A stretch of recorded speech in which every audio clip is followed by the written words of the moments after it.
Welcome to the Tattered Couch Podcast. I'm your host, Mitch, and we got Mayhem Mike here. Hello. And we are going to review 2020 games, some movies. What happened? Tried to recline and my hand cracked when I pulled on the thing. Be careful when you pull that back. I know. Yeah, because you might hit the table. I know. Review some games, some movies we've seen. Just shit that happened in the world. This is just a fun little end year thing to do. So Mike, how has your 2020 been? It's shit. 2020's been shit for everybody. I mean, it didn't really affect me that much. I'm an essential worker. Sean Connery. Yeah, exactly. Everybody's a fucking essential worker if you want them to be essential. Nah, I mean Sean Connery passed away. Oh, fuck. Like a shit ton of people passed away. It's horrible. Yeah, dude. That sucks. I was deeply saddened that morning whenever I got the blip on my phone. It was like, from Twitter, Sean Connery has died. I was like, It's terrible. Yeah. The actor who played Boba Fett passed away too. That sucks. Yeah. I didn't even realize that. I think it happened when the last episode of The Mandalorian happened. Really? Yeah. It wasn't the one that was playing in The Mandalorian, was it? No. No, it was the original actor that played Boba Fett. Okay. And whenever they put him in The Mandalorian, the dude passed away. When that episode came out or around that time. Well, tribute out. Yeah. Oh no, man. We had too many issues this year in the world. Yeah. We had me getting on Facebook, everybody for that matter, and just seeing, oh, check out what these people are doing and these people are doing in the government. And I'm like, look, dude, here's how I look at it. If you're going to post it on social media, one, are they getting fucking impeached or kicked out of office? Or on the other side, are they gonna do anything about it? Because if they're not, why are you telling me? Because there's no real reason to care if nothing's gonna be done about this quote-unquote horrible thing this person is doing. I just say whenever people post shit on social media, then they get mad at any negative response to what they said. It's like, oh, did you just put this out there so people can kiss your ass? Why did you even bother? Yeah, exactly. I got into a fight with somebody. It's not even a normal thing for me to do this, but somebody said some real straight up bullshit on Facebook, and all I did was say, oh yeah, it was back with the protesters and the BLM part of the world shit, where it's fuck cops, they can all suck a dick and die. I was like, you do realize that every cop isn't bad, right? And there's a lot of black cops too. Yeah. And then just fucking flipped out. I had a 4-hour argument that was just stupid as shit. And I was just like, look, dude, I really just don't care. I'm allowed to voice my opinion. You're my friend on Facebook and you put it out there for everybody to say what they want. So you're not going to tell me what to do. And then her boyfriend was like, oh, I'll fight you. And I was like, okay. And never did anything. That's always fun. So I was like, sorry, I'm not going to incriminate myself. If you want to show up at my house and get on my property where I can legally beat your ass, I mean, go for it. I don't know if I believe you about you not being argumentative. No, not on. I bet there's shit ton of forums of you just yelling at Sonic Boom fans. His arms aren't blue, man. What the fuck? What? No, I hardly ever argue on Facebook. I can see you yelling about Sonic's arm changes. His color is changing color. His arm's changing color. I don't even know what you're talking about. I've never even seen Sonic. You see that poster? What poster? How Sonic originally has tan arms. Yes. Well, Sonic has blue arms now. Okay, but I've never seen Sonic Boom, so I still don't know what you're talking about. That's the one with buff Knuckles. Yeah, no, I've never Sonic seen has it. like a scarf. Yeah, I've never seen it. Wow, what the fuck? Yeah, I mean, I don't watch Sonic shows. No, it's a game. It Might be a show too. I've never played the Sonic Boom game then. Liar. The only games that matter that are Sonic Heroes. Shadow the Werehog. Yeah, Sonic 1 through 3. Unleashed or whatever. Yeah, we had... Heard Mania was good. We had the protests, BLM. We had Murder Hornets. That was cool. Yeah. That's how cool it was. There ain't nothing to say about that, but apparently we had Murder Hornets. They're just giant Japanese hornets or some shit. Yeah. And what else we have? We had the Wu Flu. The Wu Flu. I was gonna save that for last, but yeah. Yo, just wear a mask, as the Sheets doors say with their fucking tons of panels of that sign. Yo, just wear a mask. Then you got, nobody can wear a mask without arguing about wearing a mask. I'm like, yeah. Well, whatever, dude. Like, are you gonna die if you wear that mask? Yes. Yeah, that's what it is. Cotton allergy. Yeah, cotton allergy. See, dude? You'd definitely die. Yeah. Breathing it in. Just not wear a cotton mask. Like, mine's made out of, like, silk or some weird silk-like material. Probably polyester. Yeah, probably.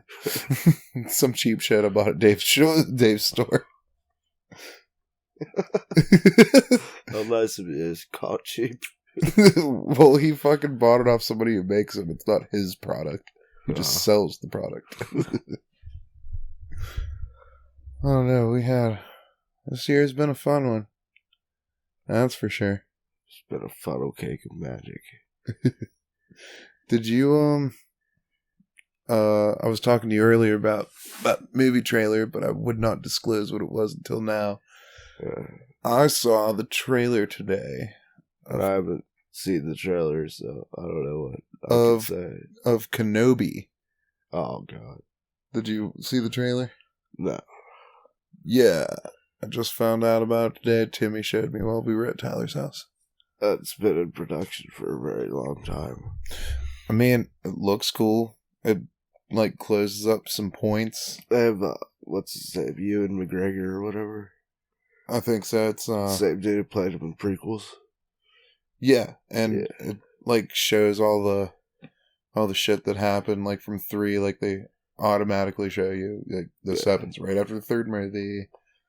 And fucking Darth Vader's hunting that dude down. Shit's going haywire. It's just like, wow. But it's a movie, you say? Yeah, Kenobi. Okay. Just wondered if it was going to be a movie or a show. Looked dark as fuck. Yeah, probably. Oh, and Darth Maul survives and he has robot legs. Takes place after Order 66. It has Darth Maul when he has metal legs and shit. I watched the Clone Wars like TV series. I didn't think that actually had any relevance. Yeah, too. That's where Ahsoka's from. Oh well, I'm not like huge into Star Wars like that, so you know that. Yeah, no. But I remember whenever you asked me, I said you thought her tentacles were a hat. I thought it was like a headdress or something like that. I didn't know. I remember seeing it too. I didn't get a very good look at it because I'd watch. I remember the heads of them look like weird. Did they ever like touch on that though? Like, is it her tentacles or? Okay, that's weird that they touched on that. Well, like her race supposedly, the older they get, the longer those get. That would be a cool thing to have. She's not a Twi'lek though. She's something else. I forget what she is. The Twi'leks are like the blue and different colored people with the big tentacles that come out of the back of their heads. Yeah. Yeah, I don't know what those are. They're the attractive people that are painted in solid colors. Oh. Have big tentacles coming out their head. Yep. Never noticed those guys. Like the Emperor's second-hand man. I don't remember. And Mike, I don't know. I'm just saying. Don't know. I'm trying to think what else they've been. Mostly like EU shit. I don't know. They're always like the attractive people that are dancing like half naked in the show, in the movies. Yeah. Then we had like the toilet paper shit. Let's all stock up on toilet paper. We all had to stock up on toilet paper or everybody's gonna die. And like that Amazon dude who bought all the fucking Germex in the world. He's like, yeah, now I'm gonna charge you a fucking fortune for this shit. This is He gold. went to jail. Oh, did he go to jail for that? Yeah. I knew they got it shut down. I didn't know he went to jail for it. I forget if he either had to apologize and pay all the money back, or if he went to jail. Yeah. But you're not allowed. Like, if there's a hurricane going on, you go down to Florida and buy all the water, and then charge like a shit ton of money for it. They'll send your ass to jail. You can't take advantage of natural tragedies. Like, you can do scalping, which sometimes is also legal. Well, it's like, that's fucked up because, if this tree falls off of this person's property line onto your house, it's an act of God. Well, yeah. We can't help you. Motherfucking Zeus up there throwing thunderbolts. Yeah. I don't know. We had the toilet paper, the Germex. How are you coping with COVID? Coping with COVID. Yeah, that's what usually people call it, is coping with COVID. Just like, how are you? It's like people that say the new normal. I just want to punch them in the face. Wait, what? What is it? Like, this is the new normal after COVID. It's like, dude, it's not fucking 9/11. Fuck off. Get the fuck out of here. It's like, what are we going to do after this? It's different once it goes away. We're not going to continue to wear masks. No. People are already pissed off about like 6 months of it. Yeah. And that homeschooling shit fucking sucks. Oh, yeah. Dude, go to work fucking 10 hours and then come home. Oh, you gotta do this homework with them. Oh, okay.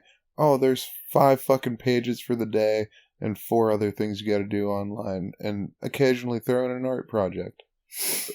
Like, motherfucker, dude, we don't know how to do this shit. And these kids aren't gonna want to do this shit because they're at home.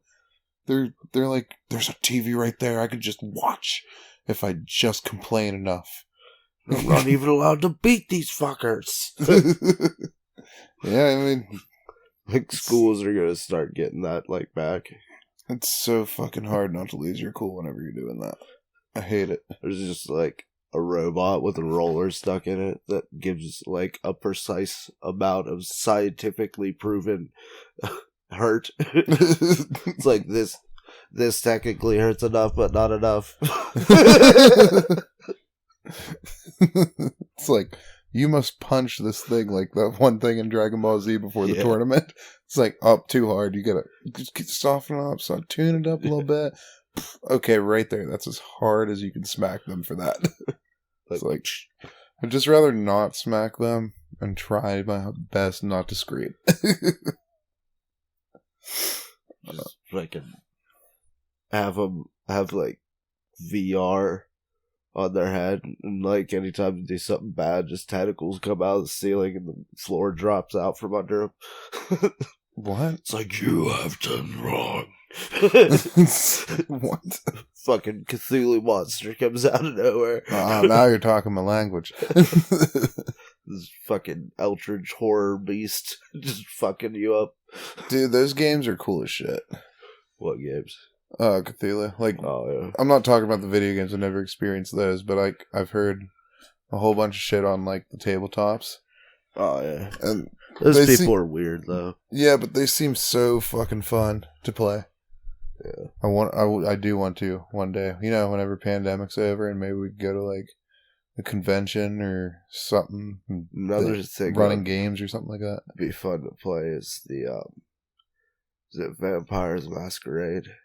I've heard of that before. Yeah, it's a janky ass video game, and they made a new one called Bloodlines recently, or like within the past 2 years.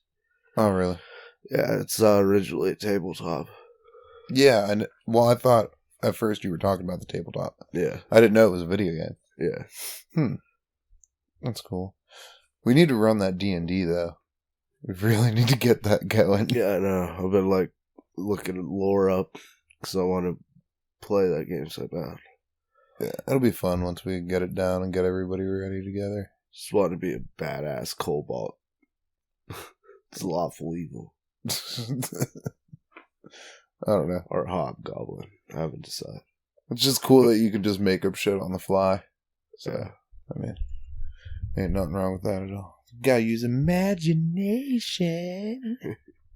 Well, the DM writes down and makes the campaign and scenarios. When I was talking to Timmy earlier, I was like, dude, you want to know what I want? A really badass Yu-Gi-Oh game. That'd be fun. That one for the PS2 is awesome. Like, just take what they did with the Pokemon trading card game and make it Yu-Gi-Oh. I want that PS2 one. We should get it and put it for the show. And we can look up all the Yu-Gi-Oh cards on Google Images and type in their codes and get all the cards in the game. Is that how you do it? Yes. Oh, wait a minute. I've heard of that before. Yeah. That's that game. Yes. Oh, God. I love that game. That game is so much fucking fun because you could just play Yu-Gi-Oh with all these fucking cards. Well, do you earn cards throughout the game? Yeah. I'd rather do that. Well, it was 'Cause you would originally for you actually owning the cards. I was going to say, because you would be like OP But now as you shit. Now you can just look them up on Google. Yeah, I'm not trying to be OP as fuck. Oh, I do. Yeah, but then that's not fun, because there's no challenge. What? You know how much fun it would be throwing out all 5 pieces of Exodia? I said no challenge, not no fun. It's still kind of hard to do. They have like 500 health. So they're weak as fuck. Yeah, so you keep them in your hand and drop them all at once. I don't know if you can. I think you have to individually set them down. I don't know, in the anime, I thought he just threw them all out at once. The anime lies. It probably does. I don't know, me and my buddies used to play that shit all the time. That and Beyblade. Beyblades were fun. Let it rip. Let it rip. That original storyline was pretty good. Everything else after is garbage. I mean, none of it They're made all sense. Fucking stupid. Yeah, as none fuck. of them made sense, but they were still like cool ass shit. I don't know. I like Yu-Gi-Oh's fucking lore of the show. What? How Explain they- the lore. It was like back in ancient Egyptian times, the pharaohs used to summon magical monsters using the dark arts. And then the pharaoh sealed them into stone tablets. And eventually, like, Kaiba Corp fucking takes the stone tablets and puts them into fucking cards. So Pegasus could rule the world because he's manipulating Kaiba. It's like, what the fuck? And Kaiba, like, what is it, the fucking millennial pieces and shit? Pegasus has the eye that can see, like, into the future and into your mind. Yeah. The only way Yu-Gi-Oh beats him is because he has 2 different personalities and he switches them. Yeah. I thought there was like some other lore, not that lore. Like, Yeah. well, you tend to know more things about anime than I do, so. Yeah, but that's like a fucking show for a game. Yeah. That wasn't really... So I don't really consider that much of an anime. Well, still, you always have like these weird, random shit things that you know about. And I'm like, wait a minute, what? I figured, they might have another secret in this. Nah. I guess just that one. Oh, no. Did the new Dragon Ball Z movie come out? Yeah, Brawley movie. Was that this year or last year? I forget. Probably last year. Yeah, probably last year. Yeah. Dragon Ball Super is on... Yeah, because it came out after Battle Agent Alita, and I remember seeing that like last year. I'm just hyped because we got Amazon Prime. I'm pretty sure it's on Amazon Prime. It's either on Hulu or Amazon Prime. Super Brawly movie. No, Dragon Ball Super. Oh yeah, I watched that already. Yeah, I didn't watch all of it. I just watched the main points on YouTube just because. I sat there and waited every week to watch that as it came out. Yeah, I wasn't trying to watch that. Dude, this filler, what it was a filler episode, that's so painful. Waiting a week and it's like, oh, Goku has a silly adventure with a monkey. It's like, oh. We're in the middle of a fight. Like, there's a tournament. Like, when are you guys going to decide it's been like 2 weeks? Well, that's how I felt during that fight with Frieza. Whenever, like, way back whenever we were kids. Oh, it's way worse. Yeah, it's every dude, so many episodes. Yeah. Ah! 16 episodes later. Didn't it take, like, 3 episodes alone just for him to turn into Super Saiyan 3 in the Buu Saga? He's just hanging over the ocean screaming. I cut out in the Buu Saga. Oh, you did? Yeah. I don't think I still watched all of that. I like the Buu Saga. It's pretty intense. I hate it. It's long as fuck, I thought it was the same thing as the Cell Saga. Tiny bit different, but yeah, essentially the same.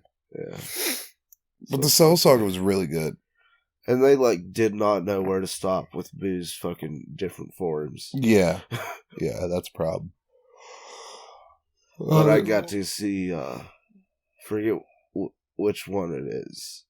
I always get them mixed up. There's Gogeta and Vegito. And one of those is my favorite one. Vegito uses the earrings in the fusion dance. Or no. The other one, though. No. The one that doesn't use the earrings. Yeah. The other one. Yeah, that's the one I like. Oh, that's Gogeta. Yeah. Yeah.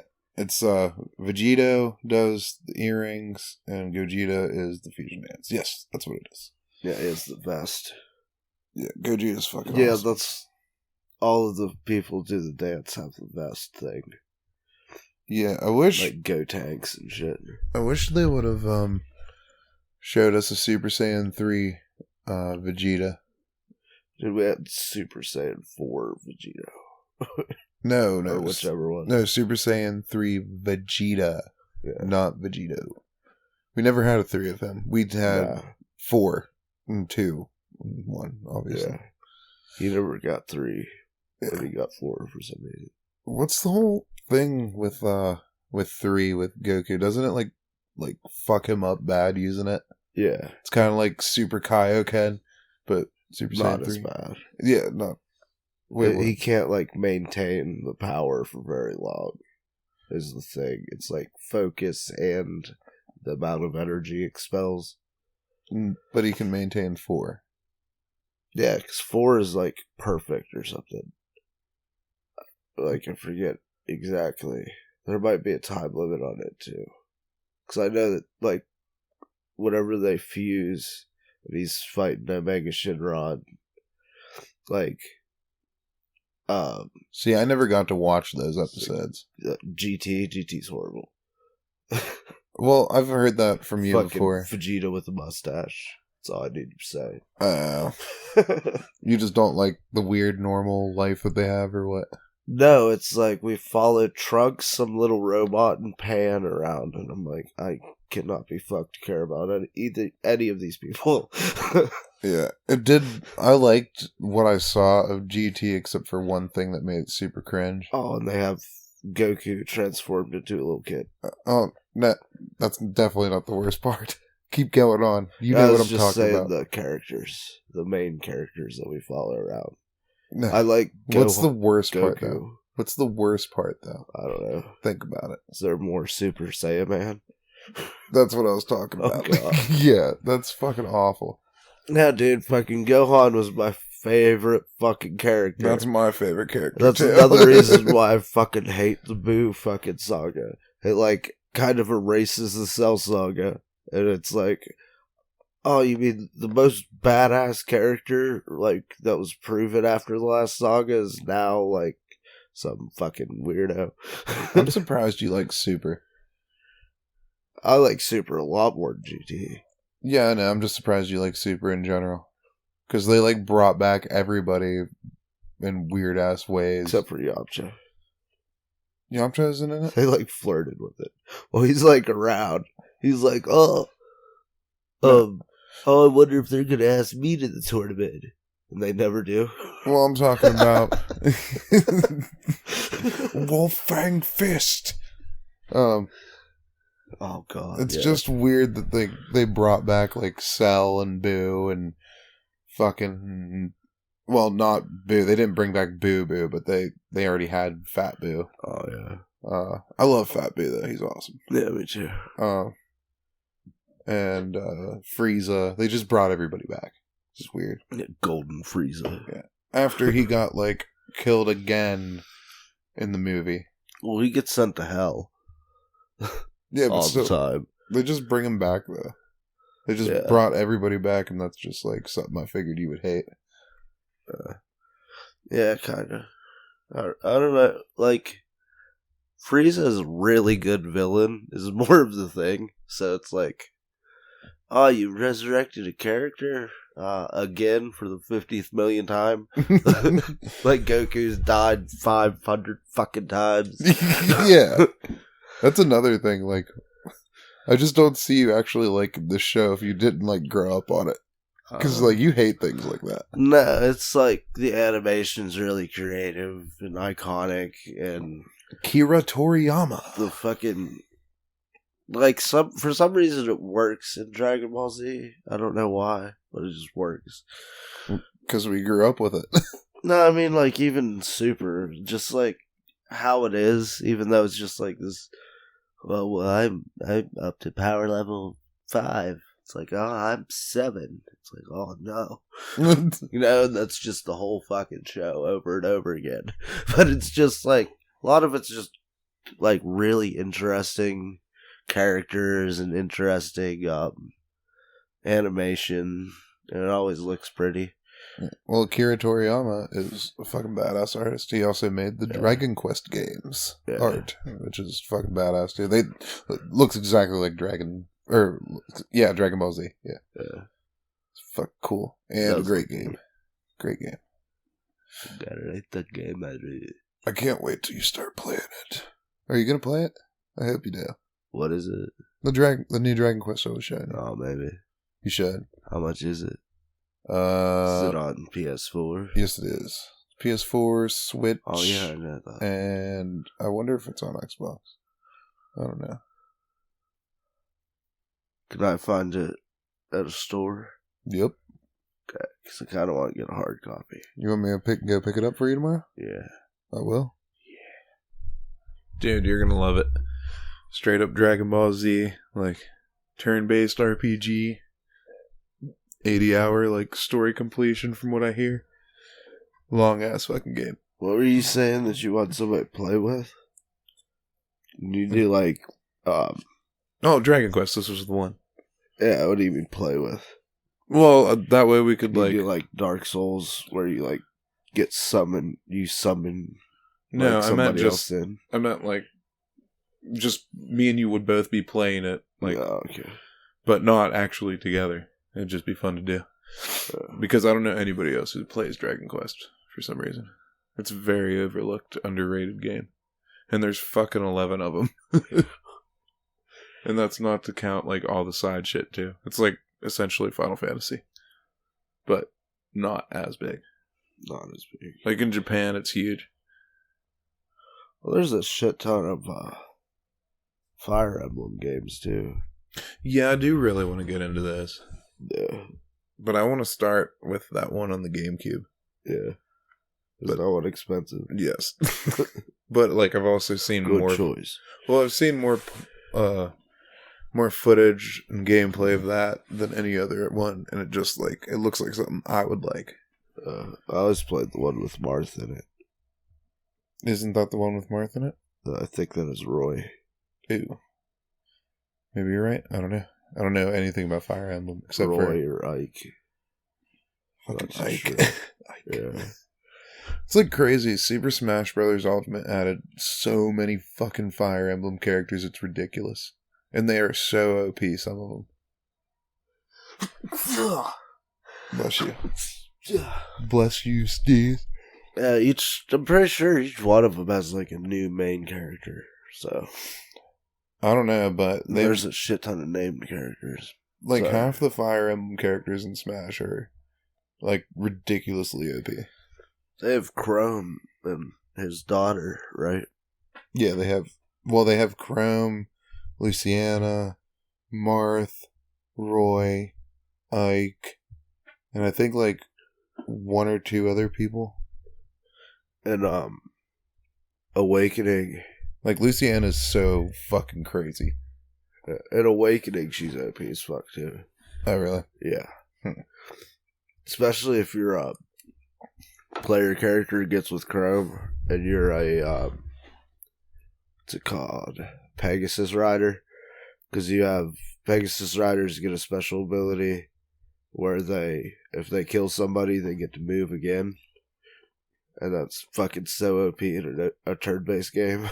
And you can change their class out of Pegasus Rider, because Pegasus Riders are fast, but they're like shit to arrows, dude. Arrows just destroy them.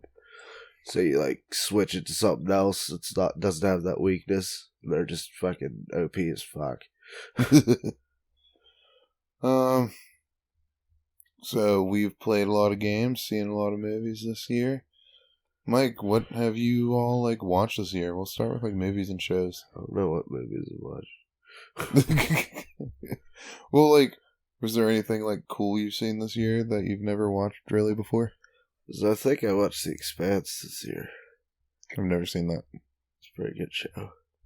What's it about? It's like a book, a bunch of books, and I don't really know what I can explain about it without like spoiling some of it, because it's sci-fi, like futuristic sci-fi with some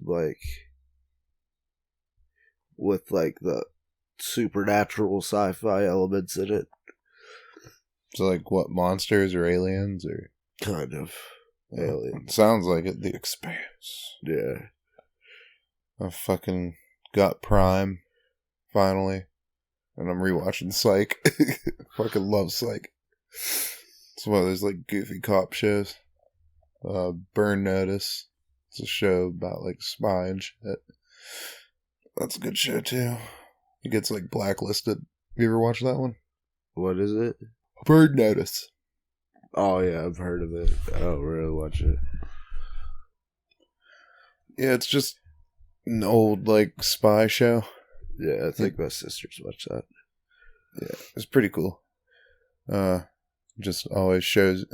Well, it like follows like a weird monologue where when he's in a situation, he's like, "Oh, you can do this to make this happen."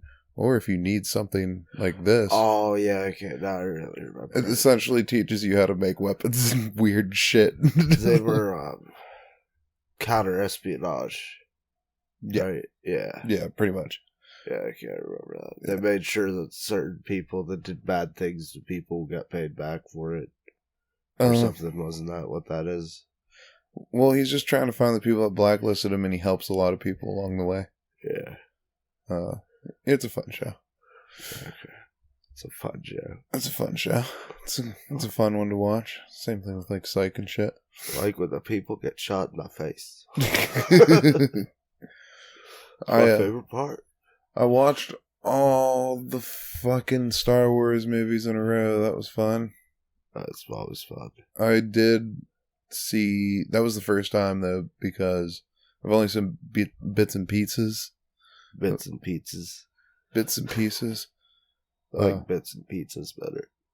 Well, I'm trying to like think of the best way to word it. It's I've seen like parts of all the different movies a bunch of times, but never watched them through. But I did watch what's the third OT movie? Jedi. Last one. Return of the Jedi. Return of the Jedi. I've seen almost all of that before, so I kind of skipped over that one. And then just went on with the 3 new movies. I didn't watch the Solo movie, though. Oh. Thought you did. No. Oh. I've just heard about it a lot. It's just funny. I've watched that one. From, like, main fans I've talked to about it, told me about it, they always go, oh, it's just kind of there. Yeah. I mean, you know what's going to happen. I like it better than the sequels, but the Last Jedi. Oh, the new trilogy? Yeah. Well, I liked it. I watched the middle one. Yeah, I don't know why you watched the middle one and didn't start at the beginning. Because I heard it was, like, absolutely terrible. And I was like, there's no... Like, even though Disney owns it, like, there's no way Star Wars could be that terrible. And I watched it, and it's like, your mama joke, and I'm like, oh my god. Well, I mean, it's... And all the fucking times they use the Force, it reminds me of the Looney Tunes. It pisses me off so much. Well, I mean, it was, like, kind of supposed to be, comedic kind of way. Yeah, well, like, what is it? Like, they probably just stretched it too far, I guess. Whenever Snoke zaps Kylo, and he just, like, hits his head off the ground, it reminds me of, like, whenever, like, Sylvester fucking accidentally sticks something in an outlet while he's chasing Tweety. And he just, like, and then falls on the ground. Well, let's not forget about ultimate power. Because of how, like, weird that fucking shit was. I love that, though. I don't know. I think they just stretched the comedy too far on it. Because they did, like, do a lot of goofy comedy in it. And I like that stuff normally. The Emperor's always been over the top, though, so... Yeah. And, like, I like that stuff normally. And you know I like the new movies. I like all of them. But it's just... I was entertained by them. Never seen them. And I'm not a huge Star Wars fan. So that's probably why it didn't piss me off. I think you'd like Solo. Huh? I think you'd like Solo. Yeah, but it kind of sucks that everybody's right. Like, you know he's going to survive, so... Well, yeah. Like, why even watch it? Well, like, if you knew what Rogue One was based off, you know everybody's going to die. Well, I didn't know, and that was the fun part of this. Yeah, I would say most people that have watched, like, the first... was a New Hope. Like, that's the opening line, is what Rogue One is based off of. Oh, really? Yeah. It's about, they're like, oh, a bunch of people sacrificed their lives to get the Death Star plans. So it's like, oh, yeah, they're gonna all die. It's based off of that one sentence from the trip. Yeah, I mean, it kind of just tells you right there, I guess. Yeah. I need to get you to watch this fucking... Oh, I was talking to everybody at Tyler's house, and I was like, guys... I have a question because I'm going to talk about it on the podcast. Try to make me watch The Mandalorian. No. Well, you should watch that. Everybody will tell you to watch that. I would if I don't want to get Disney Plus. Well, we should watch an episode every time you're here. Okay, we could do that. Nice. But no, I asked everybody. I was like, "Have you guys seen the Daniel Craig fucking James Bond movies?" And everybody's like, "Yeah." I was like, is he not brutal as fuck, and is it not fucking awesome? Everybody's like, fuck yeah, dude. It's great James Bond. I don't like depressing James Bond. He's not depressing, he's angry. He's a sad sack. He shows nothing of sadness except for when the one girl dies, and then he just goes fucking apeshit. So I remember whenever they came out and seeing the commercials, and I was like, who's this, like, dude that looked like a Russian guy from all the Pierce Brosnan movies? Well, it's like, oh, that's James Bond. I'm like, a blonde James Bond? That's strange. Yeah, but I mean, he's still like, I don't know. I just keep forgetting he's James Bond. Every time they're like, hey, this is James Bond. I'm like, what? Well, you got to think, like, every James Bond is different. Every single one of them. Yeah, but they all look, like, relatively alike. No. They all have Roger Moore has a huge mole on his face. Yeah, but they all Sean Connery has hair color, about the same eye color. And Sean Connery has like a completely different accent. George Lazenby was a completely different look. Huh? Accent isn't a look. And I'm saying they've always had like the basic same like features, like their hair color, their eye color, and certain other things about them. Yeah. But no, you just We need to sit down and watch him one day. You'll like I it. don't think he looks like James Bond. Every time I see that movie, I'm just like, James Bond is a transporter book. movie. James Bond is a book. He doesn't really have a look. Books. He doesn't really have a look. You know they describe how he looks in the books. I've never read the books, but I'm sure they didn't. Okay. Well, I don't know. What's Harry Potter and Hermione look like? That's a different book and a different thing altogether. Yeah, but it's a feature of books where they describe how people And look. it doesn't matter anyway. Just watch the movie. Fuck those books. Movies are better anyway. Who really has seen them more or read them more? Yeah, but whatever. Doesn't matter. Everything is based off Tom Clancy novels. He probably should put them in some reverence. Well, isn't Albert R. Broccoli dead now? So? Everything's... Well, that's not following books then anymore. Probably belongs to his estate. And they're based off of books. Like, I mean, like, what's it? Fuck. Was it those... what are they called? Like Wolf Squadron or something? I know what you're talking about, yeah. Yeah, those games were all Tom Clancy books. Rainbow Six is Tom Clancy book. James Bond isn't a Tom Clancy book, though. Yeah, it is. No, it isn't. For sure. Albert R. Broccoli. Yeah, but is it I'm pretty sure it says dude? Because sometimes he went under... Like, the dude who's Tom Clancy went under his pseudonym sometimes. And sometimes he didn't use it. Sometimes he used his actual name, and sometimes he used his pseudonym. I think you're thinking of Splinter Cell. He did Splinter Cell too. But pretty sure he did James Bond. I don't think so. Oh no, we'll check it out. Yeah. I don't know. I kind of want to check it out. The mainframe. Like, accessing who wrote the data logs. Who wrote Processing. James Bond Processing. books? Data logs. Oh, we were both wrong. And we should have known this. Ian Fleming. Oh, okay. Yeah. Is he not Tom Clancy, though?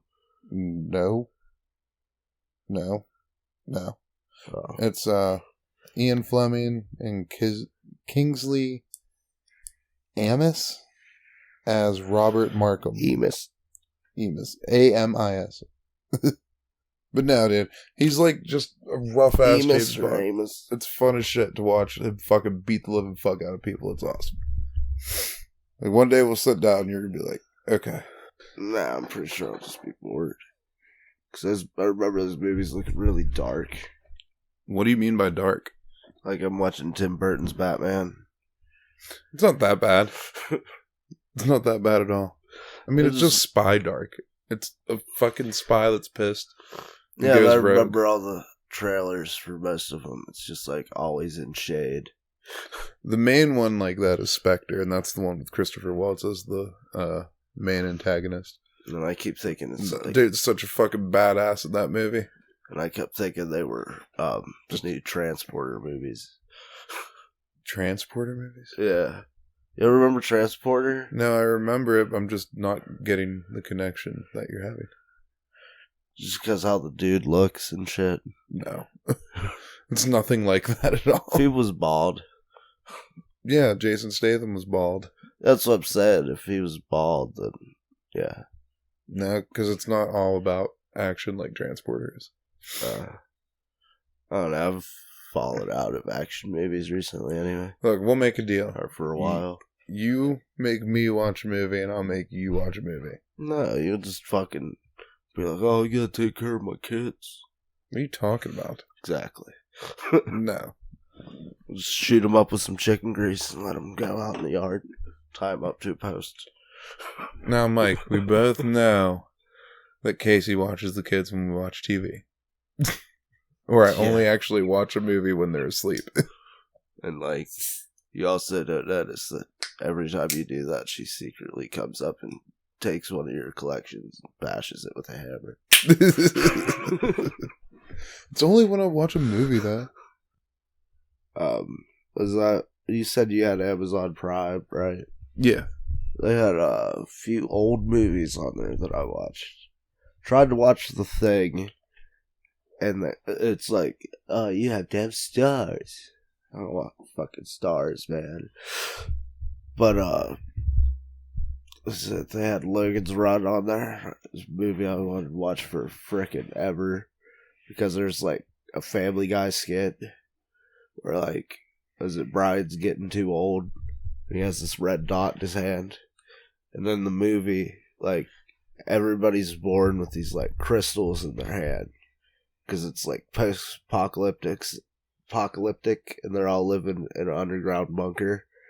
And so to make sure it didn't overpopulate, once you reach a certain age, you get called for the rebirth. And you get, like, sucked into this fan, you explode. That sounds like... Do you remember the movie The Island? The Island. Where... Oh, is that the one about the clones? Yeah. Yeah. It's like the same thing. Oh, you won the lottery! And they go in there and just fucking kill them. Yeah, there's... What is it? There's a book about that. Yeah, I think I heard that too before. Somebody... I forget, yeah. Yeah, it's like the lottery. Like, Fallout, New Vegas. They have the same thing. Oh, really? Yeah, the Legion does a lottery. And, what is it? One person gets to join, one person gets to leave, and then the rest of the people get killed. Oh, jeez. Yeah. Yeah. They get crucified, that's what it is. Some of them get killed on the spots. The other ones get crucified, which is definitely worse. I started watching X-Men movies for the first time. Oh, God. So, old Casey loved them, and she was like, hey, you should just check them out. And I did, and I was like, it's pretty cool, but then there's the dude that, the Japanese dude that he saved. He's a giant fucking robot at the end whenever he was supposed to have been dead. You're like, come on. Which one was that? Oh, it was either the first or the second one. Like, of the actual X-Men movies. Okay. I forget what it was called. I mean, they're alright. Not fucking awful, but they're not my bag, per se. The one I watched was the one that has the dude that looks like Kevin Bacon playing Magneto. I don't think I've seen that one. Then I watched the one with my favorite fucking X-Men in it, and he's hardly frickin' in it. It's like the first one they had Nightcrawler in, and he's my favorite. And then, what was it? And then there was an X-Men movie. It might have been the same one Nightcrawler was in. Or they had, like, some pseudo Nightcrawler. But, like, the whole beginning of the movie was introducing you to this new team that, at the 20-minute mark, gets slaughtered. It's like, why? Why the fuck did you do that? You don't spend the opening half or third of your movie, like, introducing us to characters that are going to be irrelevant for the rest of the movie. It's like I watched Deadpool and Deadpool 2, and it's just like, yep, it's Deadpool. Fucking love you, Ryan Reynolds, but come on, man. We need another one. I want another one and another one of that shit. I think he's the Deep in The Boys. I don't know. I just fucking love Deadpool. Like, I just find it... That is, like, the humor that I like. It's just like, oh, every serious situation, let's crack a joke. It can get annoying after a while, but... Oh, yeah. It's still funny, though. I like it. I mean, it's not a 2020 movie, but I watched Deadpool 2 for the first time in 2020, so... Fuck it. The X-Men finally got to be in a good movie that didn't involve Wolverine. Which one? Deadpool. Oh, okay. You are correct. Oh. I want to see the one with fucking Jennifer Lawrence in it, though. So I need to watch Logan. I want to watch that, too. Yeah. Always heard that was, like, the best. So did I. Yeah, I just want to watch Jennifer Lawrence, like, in body paint. Oh, and nipple covers. Mystique. Yeah. A lot of that's CGI, like her legs and shit, I think. Oh, no, that was a full fucking body paint. I don't know. I watched, like, the behind the scenes on it. It was fucking crazy. I was like, okay. What the fuck? And I was like, oh, maybe we'll catch a glimpse of nipple. And I was like, oh, yeah, nipple covers. Oh, I'll just go on the fappening then. I don't know. It might have been... Like, a lot of times they have CGI assisted shit like that. Huh. You know what I mean? Like, they do, like... Oh, like the accents of it, kind of. Yeah. Yeah. They do, like, the paint, but it's, like, more flat looking, and then they like make it look more like animated whenever they add CGI on top of it. Well, yeah, I can understand that though, because they're doing like scenes where they're gonna put CGI in it anyway. Yeah, she has like weird spike skin at points and shit, and that would be hard to do practically. Yeah, especially for all those scenes. Yeah, it's like when she transforms, that's like CG. Oh yeah, yeah. I don't know. You were talking about that one other Logan movie though. What's it called, or show? What do you? I don't know. Not Logan, but Logan's Rising or something. Logan's Run? Logan's Run, yeah. What is that? Was a movie. That was what I just explained earlier about the dot in your hand. And oh, yeah. Oh, earlier stuff, today, yeah. That's what you were explaining. Okay. Well, I said it earlier in the podcast, too. Oh, I didn't even hear you say Logan's Run. My bad. Yeah, that's like... I was waiting for you to bring that up so you could tell me about it. That's like the beginning of the movie that they eventually, like, find out they're in an underground place and shit. Yeah. I didn't remember you saying the name of it, though. My bad. Yeah. It's like 3 in the morning. Cool. There's, like... It's, like, futuristic and shit. Like certain people are deemed, like, appropriate to live in certain places. And the main character you're following is like an enforcer, and he's one of the people that drag people to the awakening or whatever. And it's about his thing turning red. And yeah. So he's like, he like orders a prostitute because like it's the future and you're allowed to do that. And you're like, or they're just in Amsterdam. This movie is definitely from the fucking 70s because, like, the costumes they're wearing, like, they tried to make it, like, futuristic, but it looks like everybody's wearing napkins. It's just like, here's a sheet. Throw it on your head. We'll put some slits in the side. It'll look futuristic. What the fuck? I gotta see this shit. Yeah, their, like, clothes are, like, based off of what their age is. You're, like, supposed to wear, like, green and yellow and different colored clothes for, like, what your age is. And the enforcers always wear black. Yeah. But anyway, enough about movies, though. I love that movie, though. Let's talk about them games, some games that came out in 2020. Let's start with the biggie. Cyberpunk 2077. I haven't played. You don't need to. Why? Because whoever so that's releases, something you yell at me for. no, you release a fucking well, let's wait before we play it anyway. Release a game that's just full of fucking shit, like Fallout 76 was. Oh yeah. So that's always fun. I mean, what the fuck, dude? Fallout 76 was like, they fucked up a lot of weird shit with that though. Was that there's like, if you pre-ordered, you got like this leather or canvas bag. Yeah. And like, they just gave people like little plastic bags after a while. Yeah. Yeah. Like, what the fuck is wrong with you? It's like, nobody's gonna make a big deal about this. Yeah, and something about the helmets was fucked up too. I forget what it was. I don't know. I heard they like made amends with that canvas bag thing though. Yeah, that was like the only thing. Yeah. The helmet thing was like, well, if you don't like it, send us back. It's like, what the fuck? They released the Xbox Series X and the PS5, both filled with glitches. Yay. Yeah. The Switch got rid of their docks. Like they stopped selling them, OEM anyway. I guess because they're coming out with a new version of the Switch. Oh, yeah. And I hope it still somehow connects to the TV, because that's why I like it. I can play it mobile or TV. They saw, the thing you, like, charge your shit on. Well, you just drop it in the dock and it goes up onto your TV. Oh, yeah. Yeah. It's pretty cool. Pretty cool invention.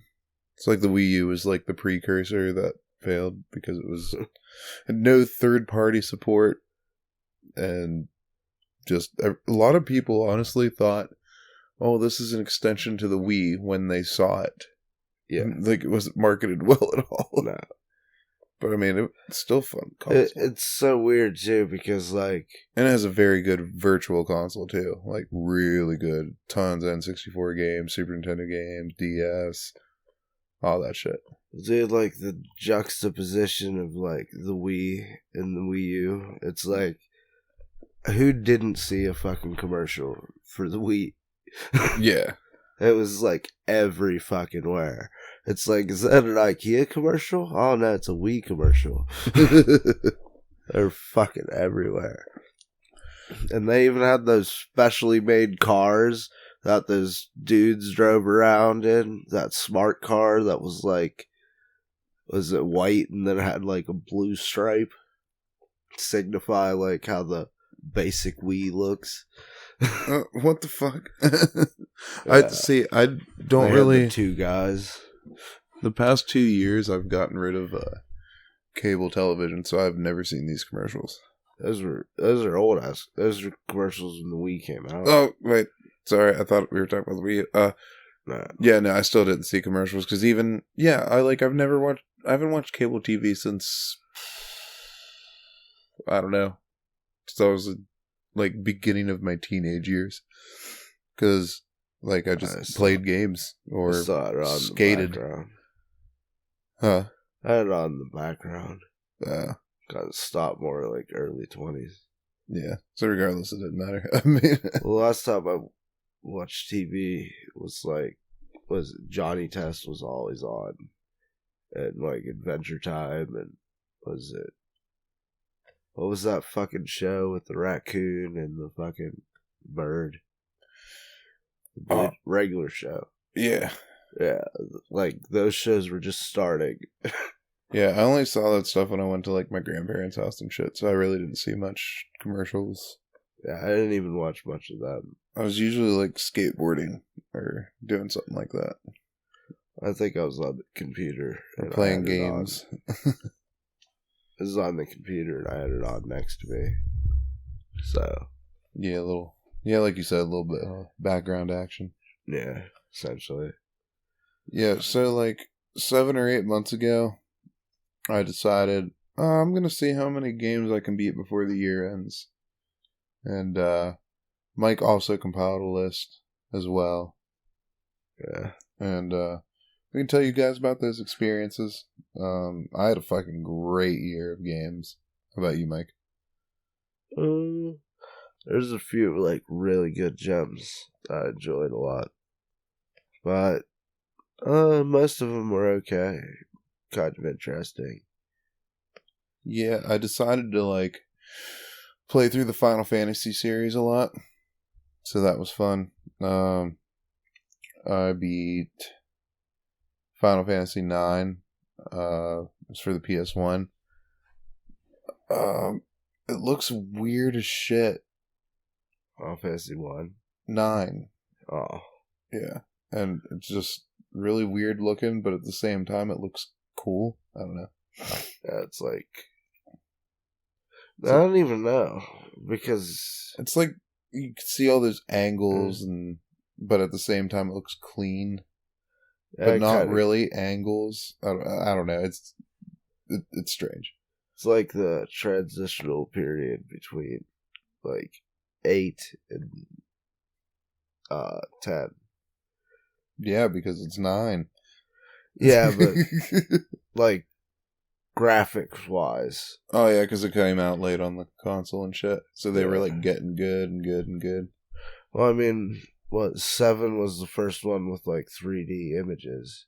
Yeah. Well, and that looked terrible. Yeah. 9's just like, in my opinion, the story is kind of bland because it's a lot of it's like war politics and shit like that, but the gameplay is really fun and there's like a lot of cool mechanics. Like, okay, so like the new combat system in this game, like you level up like always, but to learn new abilities and shit like that, so every weapon has like a set of skills you can learn by constantly using that weapon and shit like that. So that was pretty cool. I like that little bit of change up. And so you could get like each character had like multiple weapons they could use. Well, yeah, or you could different types of the same type of weapon, okay. like different swords that have different abilities, and then you get to keep the abilities once you learn them, and then you set them with like your ability points or whatever. So you have like a familiarity thing with it. Yeah. Yeah. Is it like how 10-2 is with the costumes? Yeah, exactly. Okay. Exactly. But you have different weapons, so you have to explore and use different weapons and shit like that. Yeah, like level your weapons. Yeah, dude. And the final boss is hard as shit. Like the last 3 bosses, hard as fuck. And to beat like the second from the last one, I needed new weapons that were way stronger. And I was like, I wasn't super high leveled or anything, but I wouldn't say I was under leveled, just hard as shit because he's HP hog and he hits really hard. So I went and did like this side quest. It's called Chocobo Hot and Cold. And for any Final Fantasy people out there, you should be familiar with this. You have to go to these Chocobo forests, meet the Moogles there, and they'll Moogles are awesome. You gotta pay him to let you peck around with this chocobo to find shit until you find these special things called cartographers use cartographs or something like that. I don't know what it's called. I forget. Cartographers are people who make maps. Yeah, no, I know that, but they called it like cartographs or some shit. But anyway, so you take those little maps, because they're maps, and it's like, oh, find this in this area, and it's a chest, and eventually it leads you all the way out into the ocean, which would be ridiculously hard to find where to look at, because then eventually your chocobos can fly, or climb mountains, or do all this shit. Like, they basically evolve in their abilities. So I'm getting Wind Waker flashbacks. Why? So, like, you have those maps and you find the X's. Oh, yeah, exactly. Yes, that's exactly what it is. And eventually you get this thing called the Thunderblade at the very end. And It's like this badass weapon. It's still not even the most badass weapon in the game. I sat up all night, fucking 5 hours straight, just pecking at the ground because it's totally randomized. If you find these or not. Like, you'll find them quickly, but at the same time, it's randomized, so I don't know. It took me maybe the highest forest pecking was probably a 20-minute session in itself. But then you got to find where to go, what's next. You got to do it in order. It's just, it's kind of its own little side story. 5 fucking hours pecking at the ground all together. I mean, if you think about it. And doing all this shit. That's essentially what grinding for special that's exactly what weapon drops. Classic Final Fantasy shit. Yep. Yeah, but it's like the gameplay loop for that is way more entertaining than pecking the ground. Yeah. Well, the cool thing is I got 8, 9, and 7 on the Switch, which come with, they're all HD remastered, and they also have the 3x speed button. So you could, imagine how long it would have taken if I didn't have the 3x speed button on. Just attack at the ground. It would have been fucking horrific. And I would have never did that shit. No. Absolutely not. Imagine how long?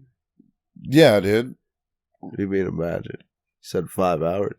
No, 5 hours. No, 5 hours for 3x speed. 15 hours. Yeah, and that's if that's what I'm saying. We don't have to imagine. It should be the power of math. No, that's not how it works, because you would have to because you're timed when you do these. Oh, okay. So I would have to make it to each specific spot I was pecking, as well as pecking it at the ground at a way slower stream. Yeah, because I was zooming around the place, hitting everything. That's what I remember us playing 8. And I hated that a lot about that 3x speed. It's just like you move an inch and you zoom across the room. Yeah. It was fucking ridiculous. But it is cool, though, because the back half of the game is actually, that part of the story is awesome. That's how like 15 was.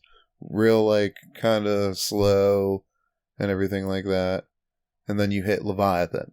And then everything after that is just straight epic as fuck. Like the story gets badass and shit like that. And then the end of the game's pretty like emotional and good. I mean, it's Final Fantasy. Is it, I have a game that I played recently that has a slow start, kind of a horrible beginning to its story, at least in my opinion. What would that be? That would be Days Gone. Oh, I thought you liked every bit of that. I did not like the story because it was pretty cheesy at the beginning. And it's also a pain in the ass. It's a zombie game. It's going to be cheesy no matter what. No, there's like a relationship, and you have these flashbacks. Here we are. You have you have flashbacks into before the apocalypse happened, and there's sequences where you have to follow your girlfriend while you get fucking spoon fed the backstory, and it's like, why do I have to walk? Like, it's so annoying because you cannot run, and you're like your girlfriend walks like a little bit faster than you do. So it's just like you're struggling to keep up with her, and it'll take longer if you don't. So like I always tried to glitch the pathing as much as I could. And yeah, it's like I'm gonna take I was like NASCAR with this shit, dude. It's like going up in this path, and it's like, oh, I can see the path. So I just start like inching towards the right if it's a right turn, so I can like cut her off. And like, so when the path doubles over, you can jump over and get there. And like, you have to take care of your friend like the whole time, and like the story's just I don't know. It feels like too like you have to do this to help this. You have to do this to help this. Yeah.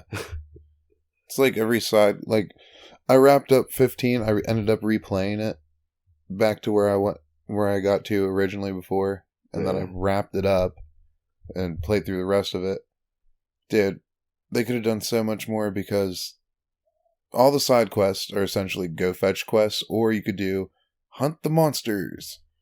And you have to level up through those to get to all those monsters. It doesn't matter how high powered you are, how easy it becomes. You still have to level up through your monster hunting shit. It's like kind of like 12. But 12 just let you do it whenever you wanted to, and suffer the consequences if you fucking grab that quest. 15, it's like, nope. You gotta do this. And you might be underleveled later when you get up there. Or you might be way too powerful. Like, it's just... Play 15 for the story. Nothing else. It's not worth it. In Days Gone, they have like kind of like a limiter where like you can't get all the upgrades for your bike until you reach like a certain respect level, and the early camps don't have the higher level parts, so you're kind of fucked to forced to go through the story, which is kind of annoying.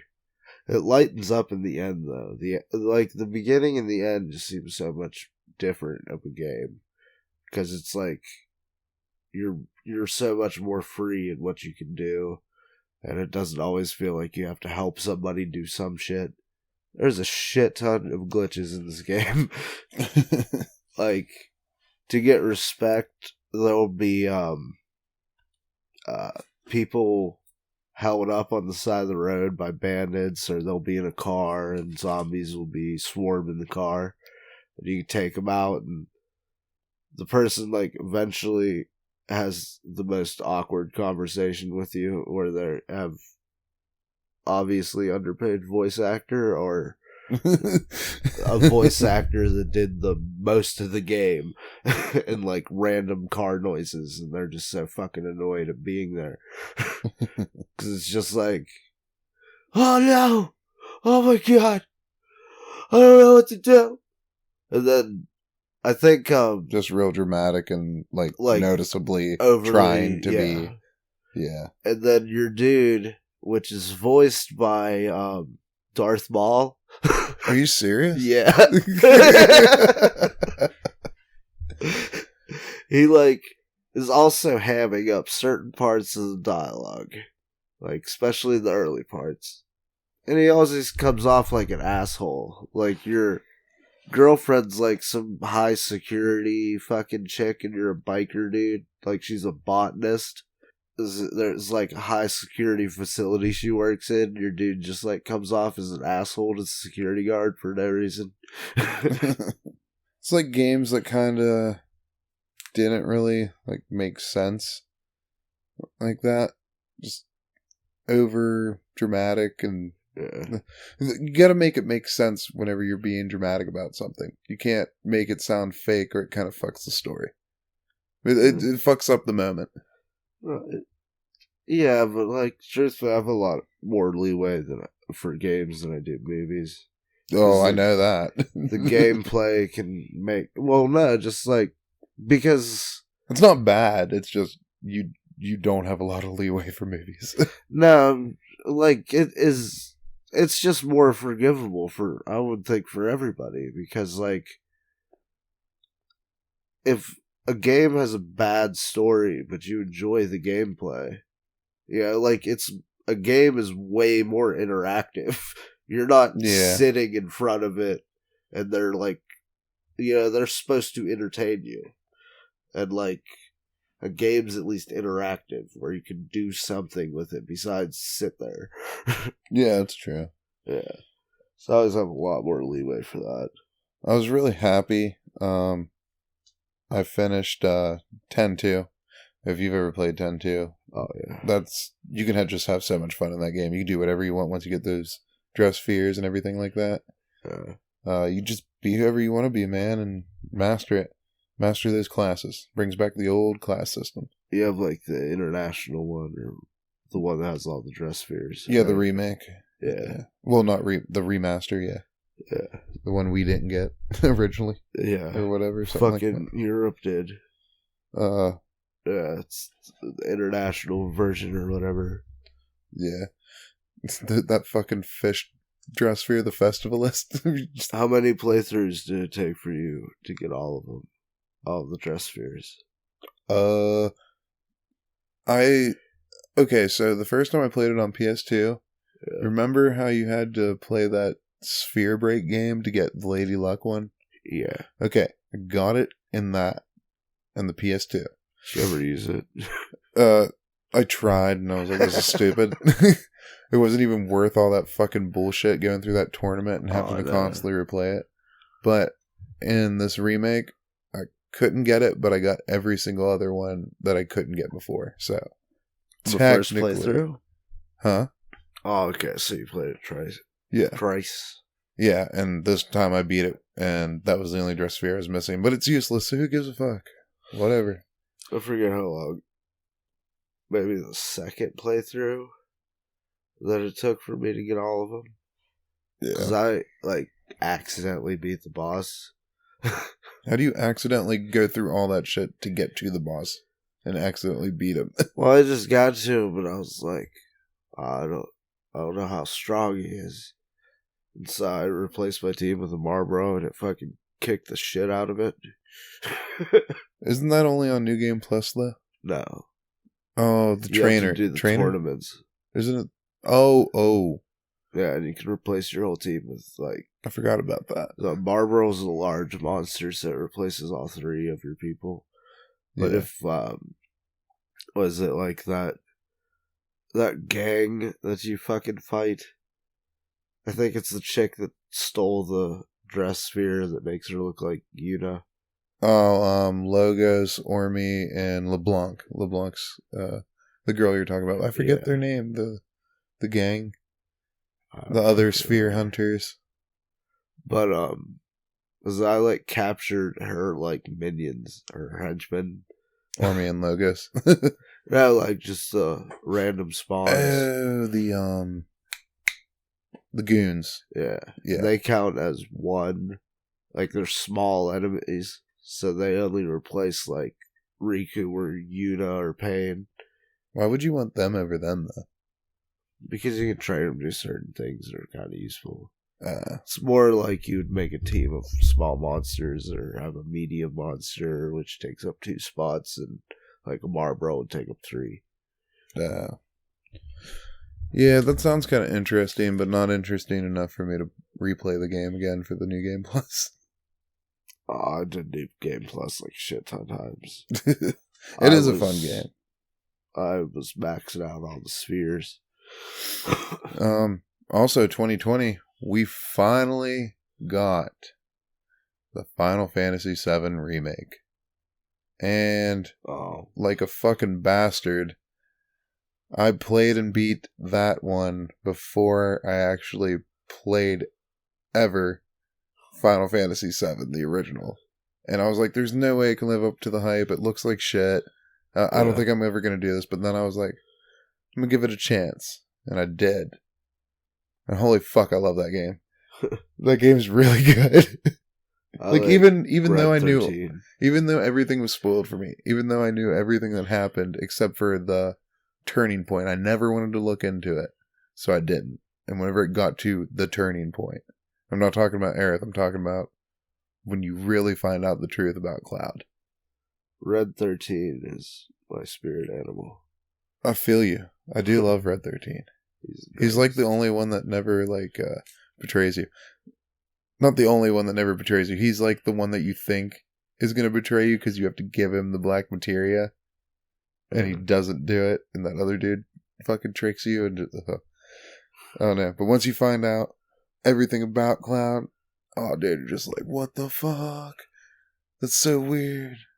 So, I don't know. It's just a big point. Fucking badass story. You can always play the spin-offs. I'm not playing Crisis Core. That's the prequel with Zack, right? Yeah. And then what about the one with Vincent? Dirge of Cerberus? Yeah. Yeah, it's a shooter. Yeah. It's like the worst shooter ever. Yeah, it's a third-person shooter. I've played the...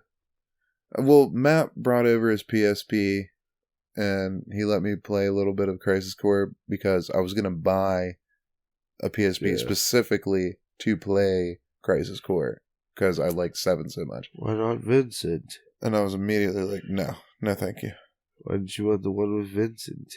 Because I didn't even have to play that game. That's what the original Dissidia is on. Huh?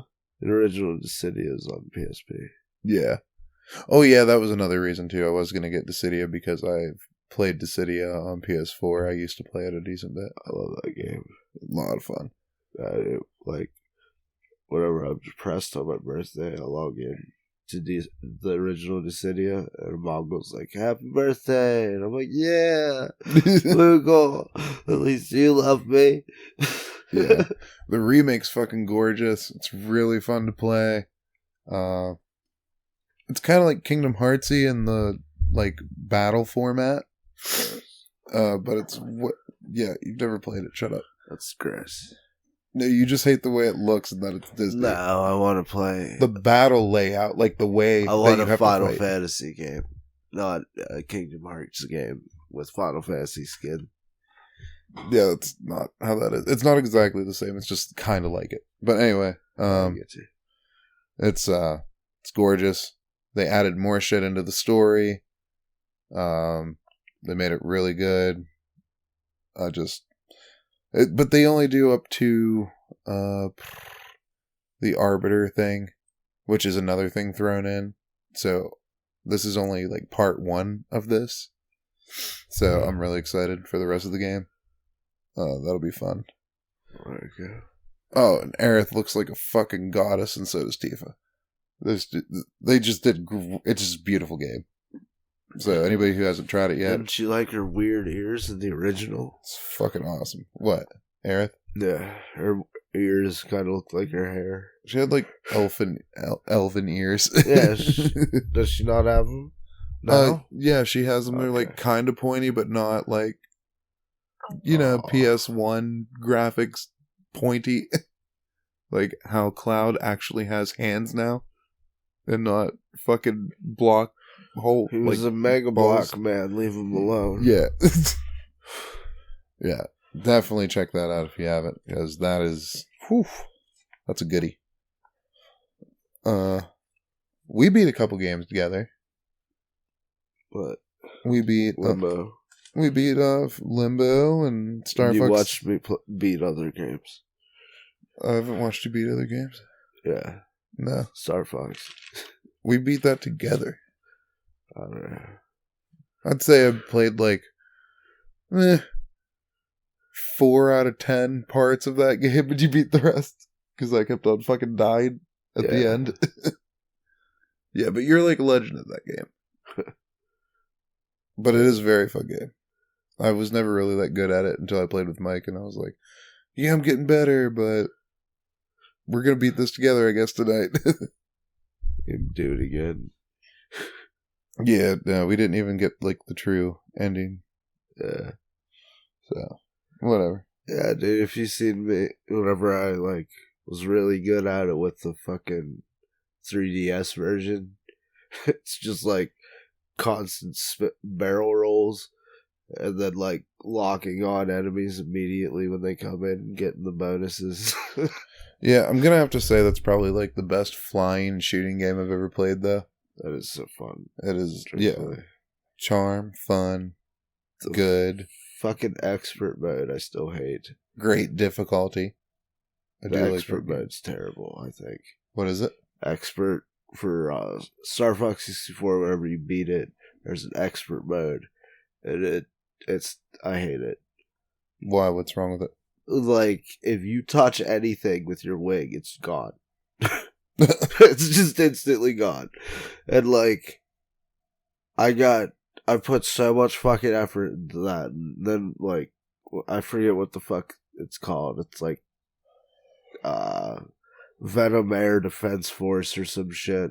It's like, before the real, it's the real path to beat the game. And if you don't have, like, your upgraded laser when you fight that boss, it is so fucking hard. And then, like, right after that, you're fighting, like, the advanced Star Wolf team, and it's fucking terrible. Well, yeah, the Star Fox team in general is just annoying. Yeah. Fucking, it's really bad, though, at that point, because they barrel roll, they do your fucking, like, spin where you come up behind them and shit. They'll do that right back to you. And if you do not shoot down Star Wolf before any of your allies get shot down, and if you don't have your laser upgraded for that boss fight, you probably are missing a few pilots. So then everybody gangs up on you. So you're just constantly fucking dodging around and shit. And fucking Star Wolf's like, you're good, but I'm better. Like, over and over again. You're gonna die just like your father did. It's like fucking extreme and annoying. Yeah, and Limbo had those awesome puzzles and shit. That was a great game. Yeah, I like the art style a lot too. Yeah, kept you on your toes all the time, and the puzzles weren't, like, easy. Nah. Yeah, you had to really figure that shit out. They're curious. They're really, like, so you had to, like, magnetize the ceiling. I was just about to talk about that. Yeah. Yeah, that shit's annoying. Yeah. Those were the hardest ones. Yeah. This is like the first time we did it, we were so fucking drunk. We just got a migraine trying to figure it out. Yeah. And then, like, the next time, I think I figured it out. And then I don't even remember the rest of the game after that. There's some annoying shit that I remember you got where there was, like, was it gravity changing? And then you'd land on spikes and you had to get this rock to go through it. Yeah, or push this box and magnetize it to do this. Yeah. To land here when you magnetize it to do... Yeah. And you did all the fucking dark parts, too. Fuck that. Who, me? Yeah. Yeah, that was fucking hard. Most of the worm ones. And see, you helped me out on Star Fox, I'll help you out on Limbo. I did the other half with that game. I figured out, like, the complex puzzles, and you did, like, the darkness shit. Like, the shit that I just fucking can't stand. Yeah, that shit was rough. Yeah. I remember doing that in like Kirby games and it being like, oh my god. Yeah. We beat a couple games for the podcast. I mean, well, Mike, you beat all 3 of these games that we did for the podcast that are on this list. But I never did. Yoshi's Story. Oh, yeah. Which, according to you, and you're totally right, I didn't beat it. I thought I beat it. I just beat all of, like, 1 of 4 kind of, like, storylines of the level. Like, or of the game, I guess you could call it. Yeah. Yeah, but if you that's pretty much beating it. That's just, like, completing it, playing all the stages, and unlocking all of them. Oh, I've gained acceptance. Well, Super Mario World, that shit is hard. Yeah. But that shit is super fun. It's so satisfying to beat Bowser. Yes, it is. Oh my god. Finally. And what's really satisfying is beating the game that I failed at when I was a child. Pokemon Red, Blue, and Yellow. I beat Blue version, but... Well, see, I always made it to Gary, but then I would lose, like, 3... I would keep trying, and it wouldn't work out, and then I'd just shut the game off and never touch it again. Don't you remember what I fucking did? What? Fought the Elite Four, like, 7 times until I got the experience. Oh, yeah, I guess you could have did that. Yeah, that's what I always did, because I always did no potion runs and shit. Yeah, I could have probably did that. Yeah. But I beat it first. No, second try this time. Yeah, second try. So, I was hyped on that. I beat it 7. I didn't think I was going to do it. Really? Yeah. You were fucking... Oh, yeah, we didn't even mention this. Because I had, like, 2 Pokemon that were even... We didn't even mention this on the fucking walkthroughs. Mike is a fucking Pokemon master in these 3 original games. Just in blue. Well, that was still the one counts where as I all 3. completed the Pokedex. It still counts as all 3. You completed the fucking Pokedex. Yeah. I mean, they're all the same game, pretty much. So. It was so long ago that I forget which it was. When you were talking about that one building that has the game designer, the programmer, and all that. Oh, the Celadon building. Yeah, you go there and to Professor Oak maybe at the end of the game, and something happens. I'm not sure what it was. I did another Super Nintendo game, Demon Crest. You ever hear that? Nah. It's pretty badass, but apparently, like, okay, so I beat it, but there's 2 endings, and I, like Star Fox, got the shitty ending, and without knowing. Of course. And apparently I missed, like, there's like 3 or 4 other fucking levels on it. But after doing that, I went back to try and find him, and I have no idea how to get to him. Well, fake Andross is literally a robot, though. That's like how you can tell. Yeah. I beat Pokemon Sword, too. That was cool. That's a long game. Yeah, I love Star Fox. The one-liners are so fucking good. Like, the first stage of the real Andross is the same as the fake Andross. And then whenever you hurt him enough, his like head explodes and shit, and it's his eyeballs on lasers and a brain. He's like, only I have the brains to rule the lilac. Jeez. Like, it's just so much. There's so many fucking puns and one-liners. It's ridiculous. Yeah. It's such a fun game. Iconic as shit. That's why everybody makes fucking memes to hell and back all the fucking time. Yeah. Or did all the time about it. Did you ever, oh, fuck. Tired. Did you ever want to play through Pokemon Sword and Shield? No. Oh. Yeah, you hate the new designs, don't you?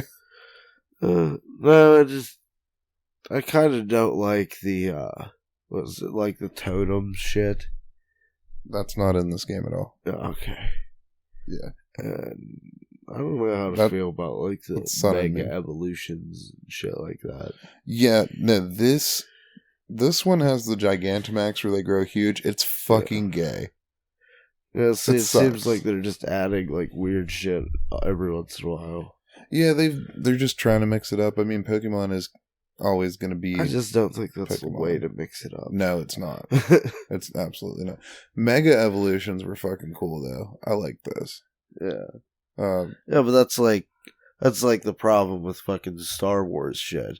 It's like, oh, hey, there's stormtroopers. Those look cool. It's like, oh, there's black stormtroopers. Oh, this is still pretty cool. It's like, oh, there's red ones. It's like, they're just all different fucking colors and variants. And it's like, okay, make something else, damn it. Yeah, I guess that's cool. Yeah, I guess that's true. Yeah. I don't know. Demon Crest was a pretty rough game. Super Nintendo. Very good game, though. I mean, you're side scrolling and you're beating shit up and figuring out ways to beat, but it's just a fucking platformer. Ripping crests off demons. It's a brawler, fucking beat 'em up platformer.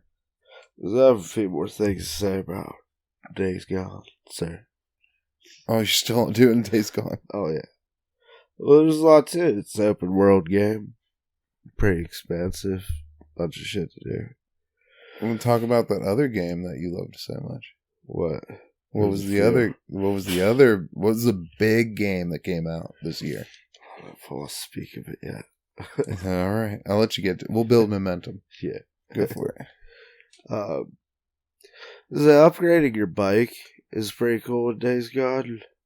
Like, all different colorations and shit. And, there's a special, like, is it Dead Stranding one? Or, like, the whole tank of your motorcycle is, like, the baby things from Dead Stranding. What? Yeah, did you ever see that? No. It's made by the same dude who makes the Metal Gear games. So it's like batshit insane. Yeah, that weird dude. Yeah. And it's like people put messages in these like tube things that have fetuses in them. And like you can have one of those replace like your gas tank. What the fuck? Yeah. It was just a like promotion thing or some shit. Like you could like in open world games you always get the fast travel option, obviously. Yeah. But like in Horizon Zero Dawn, you kinda have like to get a thing to fast travel. Yeah. This in Days Gone it takes up your time and like your gasoline that you constantly have to refill.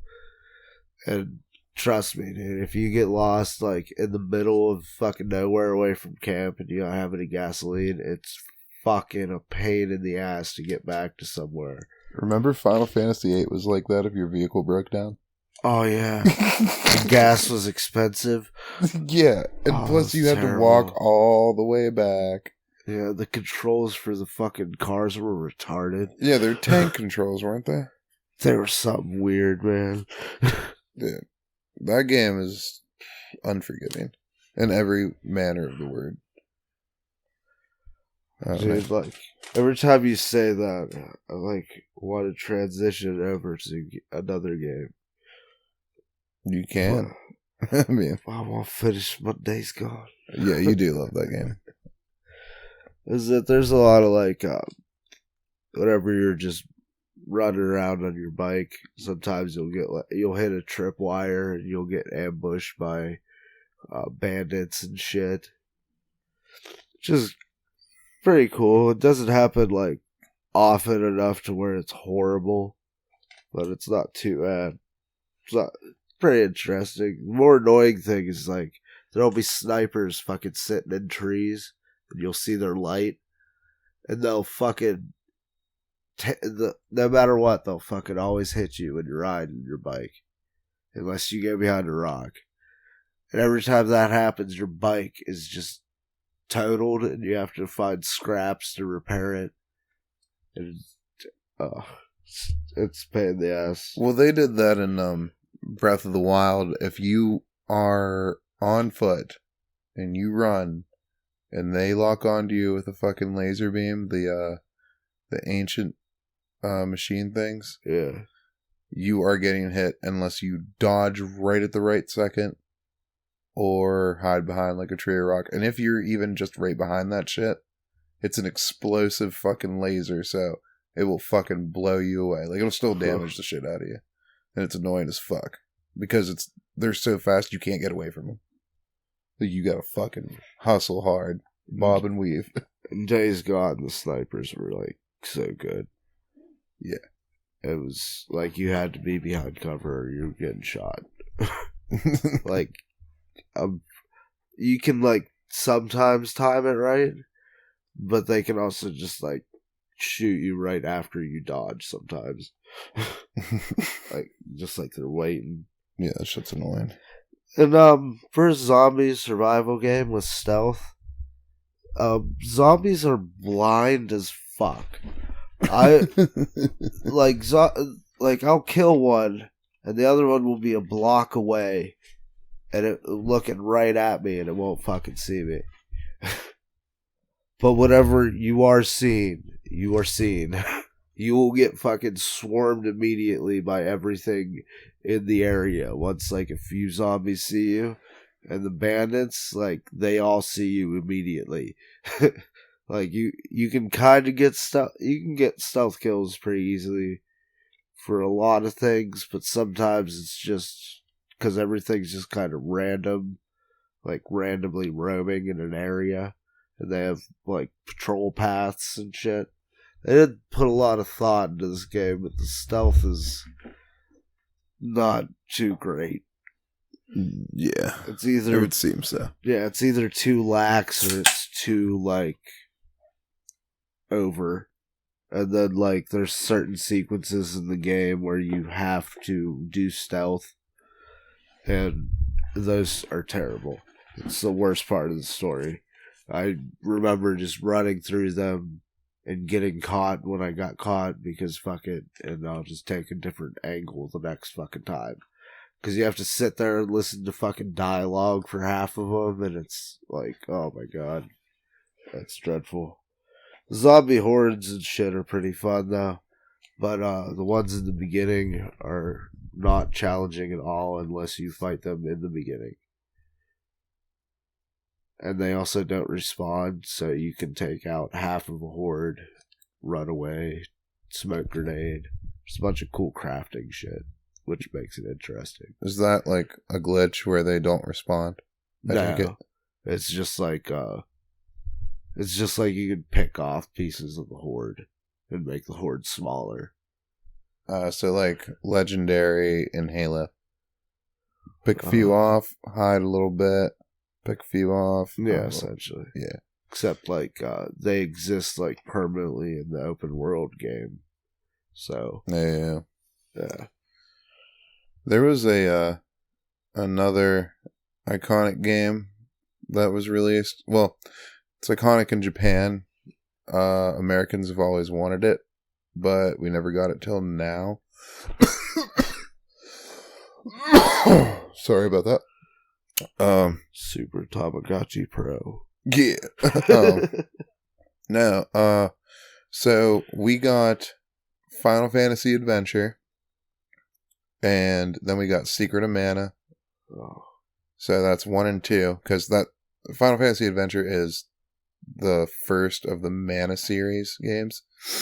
Then Trials of Mana came out only overseas, and they made a remake. They gave us the original version on Collection of Mana for the Switch, and I don't know if that's on the PS4. I know Secret Mana Remake is, but they gave us a complete remake of Trials of Mana, and it's like a beat 'em up RPG. Tons of customization.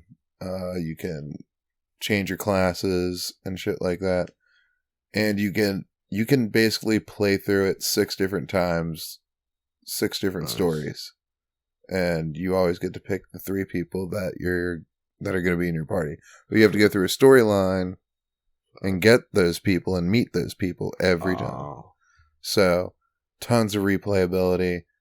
Great, beautiful looking game. Really fucking fun. I think I sunk like 50 hours into it.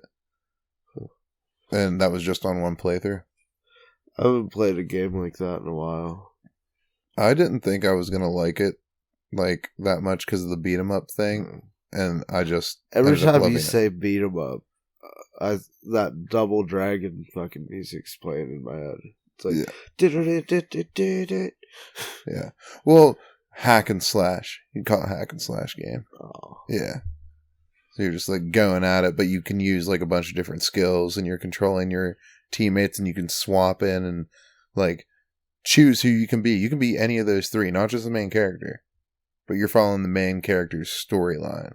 What would you call like Bayonetta and Ninja Gaiden? Ninja Gaiden's a hack and slash. Bayonetta is basically the same kind of game. Yeah, but there's no. That's like a Devil May Cry kind of thing. Yeah. Yeah, but see, aren't they all kind of the same? Yeah, no, I totally get what you're saying, but I don't know if there's like a. Would you call it a Devil shooter? May Cry is fun. Yeah. I wouldn't call it Devil May Cry. Well, actually, you know what? I think, like, come to think of it, as I've gone throughout gaming, a lot of people, like, okay, so, like, the type of game Bayonetta is, they call it DMC games, which is Devil May Cry. Because Devil May Cry is an old-ass fucking game. Not super old, but it's old enough to where people classify it as a genre-style game. Yeah. You know what I mean? So, I don't know. You can pick that up for the Switch and the PS4. Super good game. You wanted to say something, Mike? Which time? Huh? Which time? I don't know. I'm just squeezing in these games with your tangents. What about, you know what I'm talking about. Ghost of Samishu. Oh, there we go. Ghost of Samishu, boy. That is a big deal. This game was awesome. This game looks fucking gorgeous. The only things that I would complain about the looks are, there's high, like, flowers or hay. And it's like, I'm pretty sure they're trying to make it obvious that you can hide there. But it looks like it has less resolution than the rest of the stuff. So it looks kind of weird. Are you talking about, like, it's really, like, gracefully flowing in the wind? No, it looks like the petals don't have textures. Oh, okay. Yeah.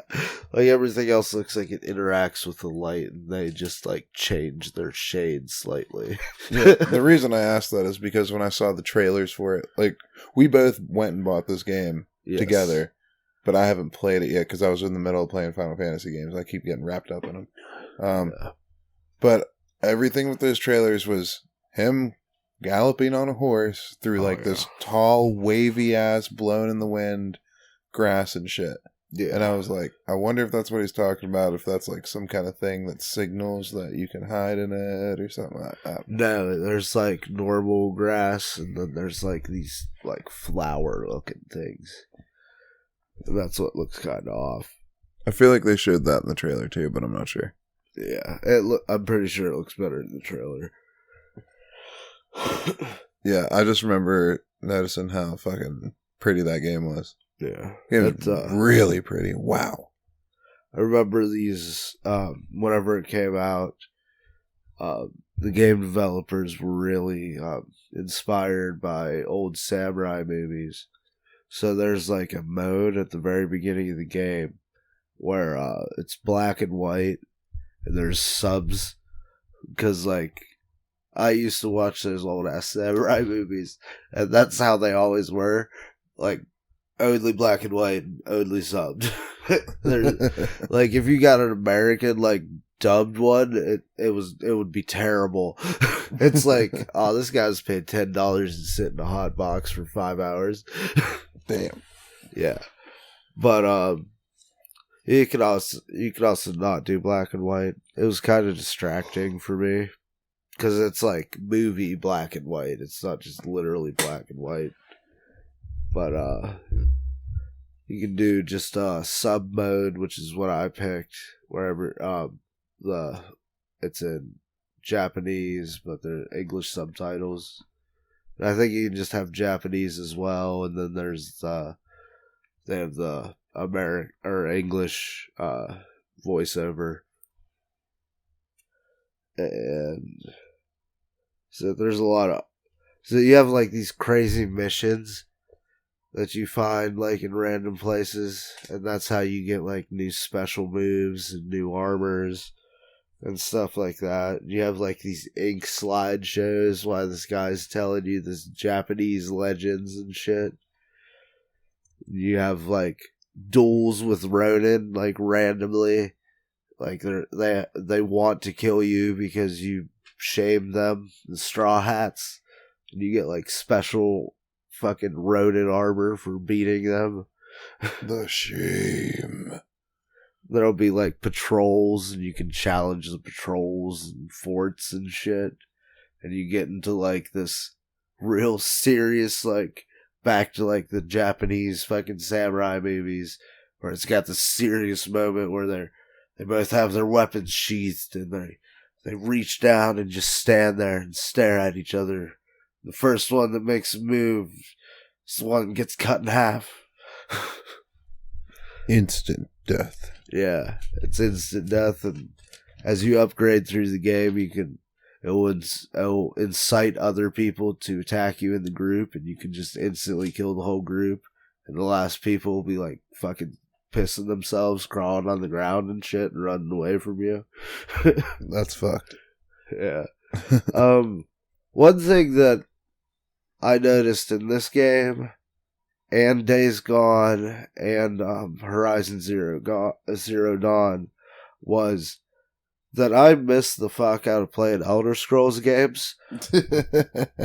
I miss fucking climbing the fucking hills like a fucking mountain goat. Like in all these newer games, mountains are just impassable. Like there's nothing you can fucking do to get past this mountain if it does not want you to get past it. Yeah. In Skyrim and Oblivion, you can just be like, oh, fuck you, I'm jumping. You just jump and fucking move across the hill until you get up. I'm getting kind of tired of gimmicky ways to pass shit like that. To do what? To like pass obstacles like that. Yeah. Like, you got a claw, which is pretty cool, though. Oh, yeah. I didn't know that. But, like, it's like I wrapped up Minish Cap. And yeah. Have you ever played that one? No. Okay, it's really fun, but there's... Got bird on your head. Yeah. Ew, I love it. His name's Eslo.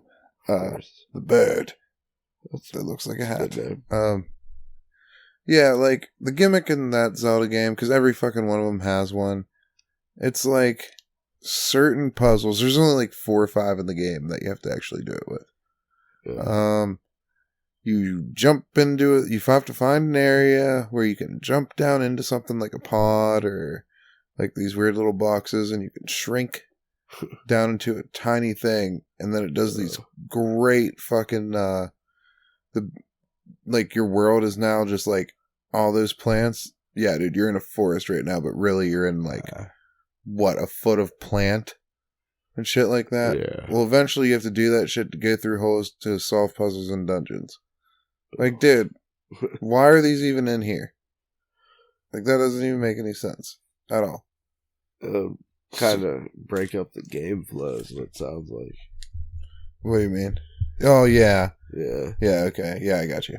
It's like those Sparks missions. No, it's more like, let's add Spyro. 10 more minutes into a fucking dungeon. Let's just add 10 more minutes in just because we want to let you guys try and figure this out. Like, no.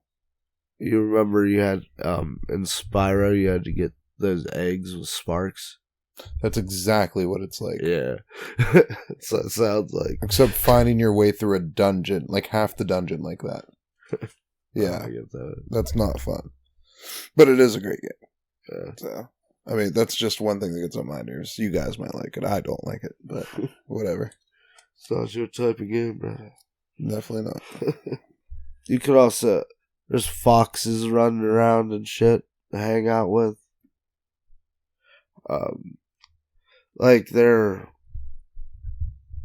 running around instead of like a lot of open world games where you like have the marker to go to your little side quest or little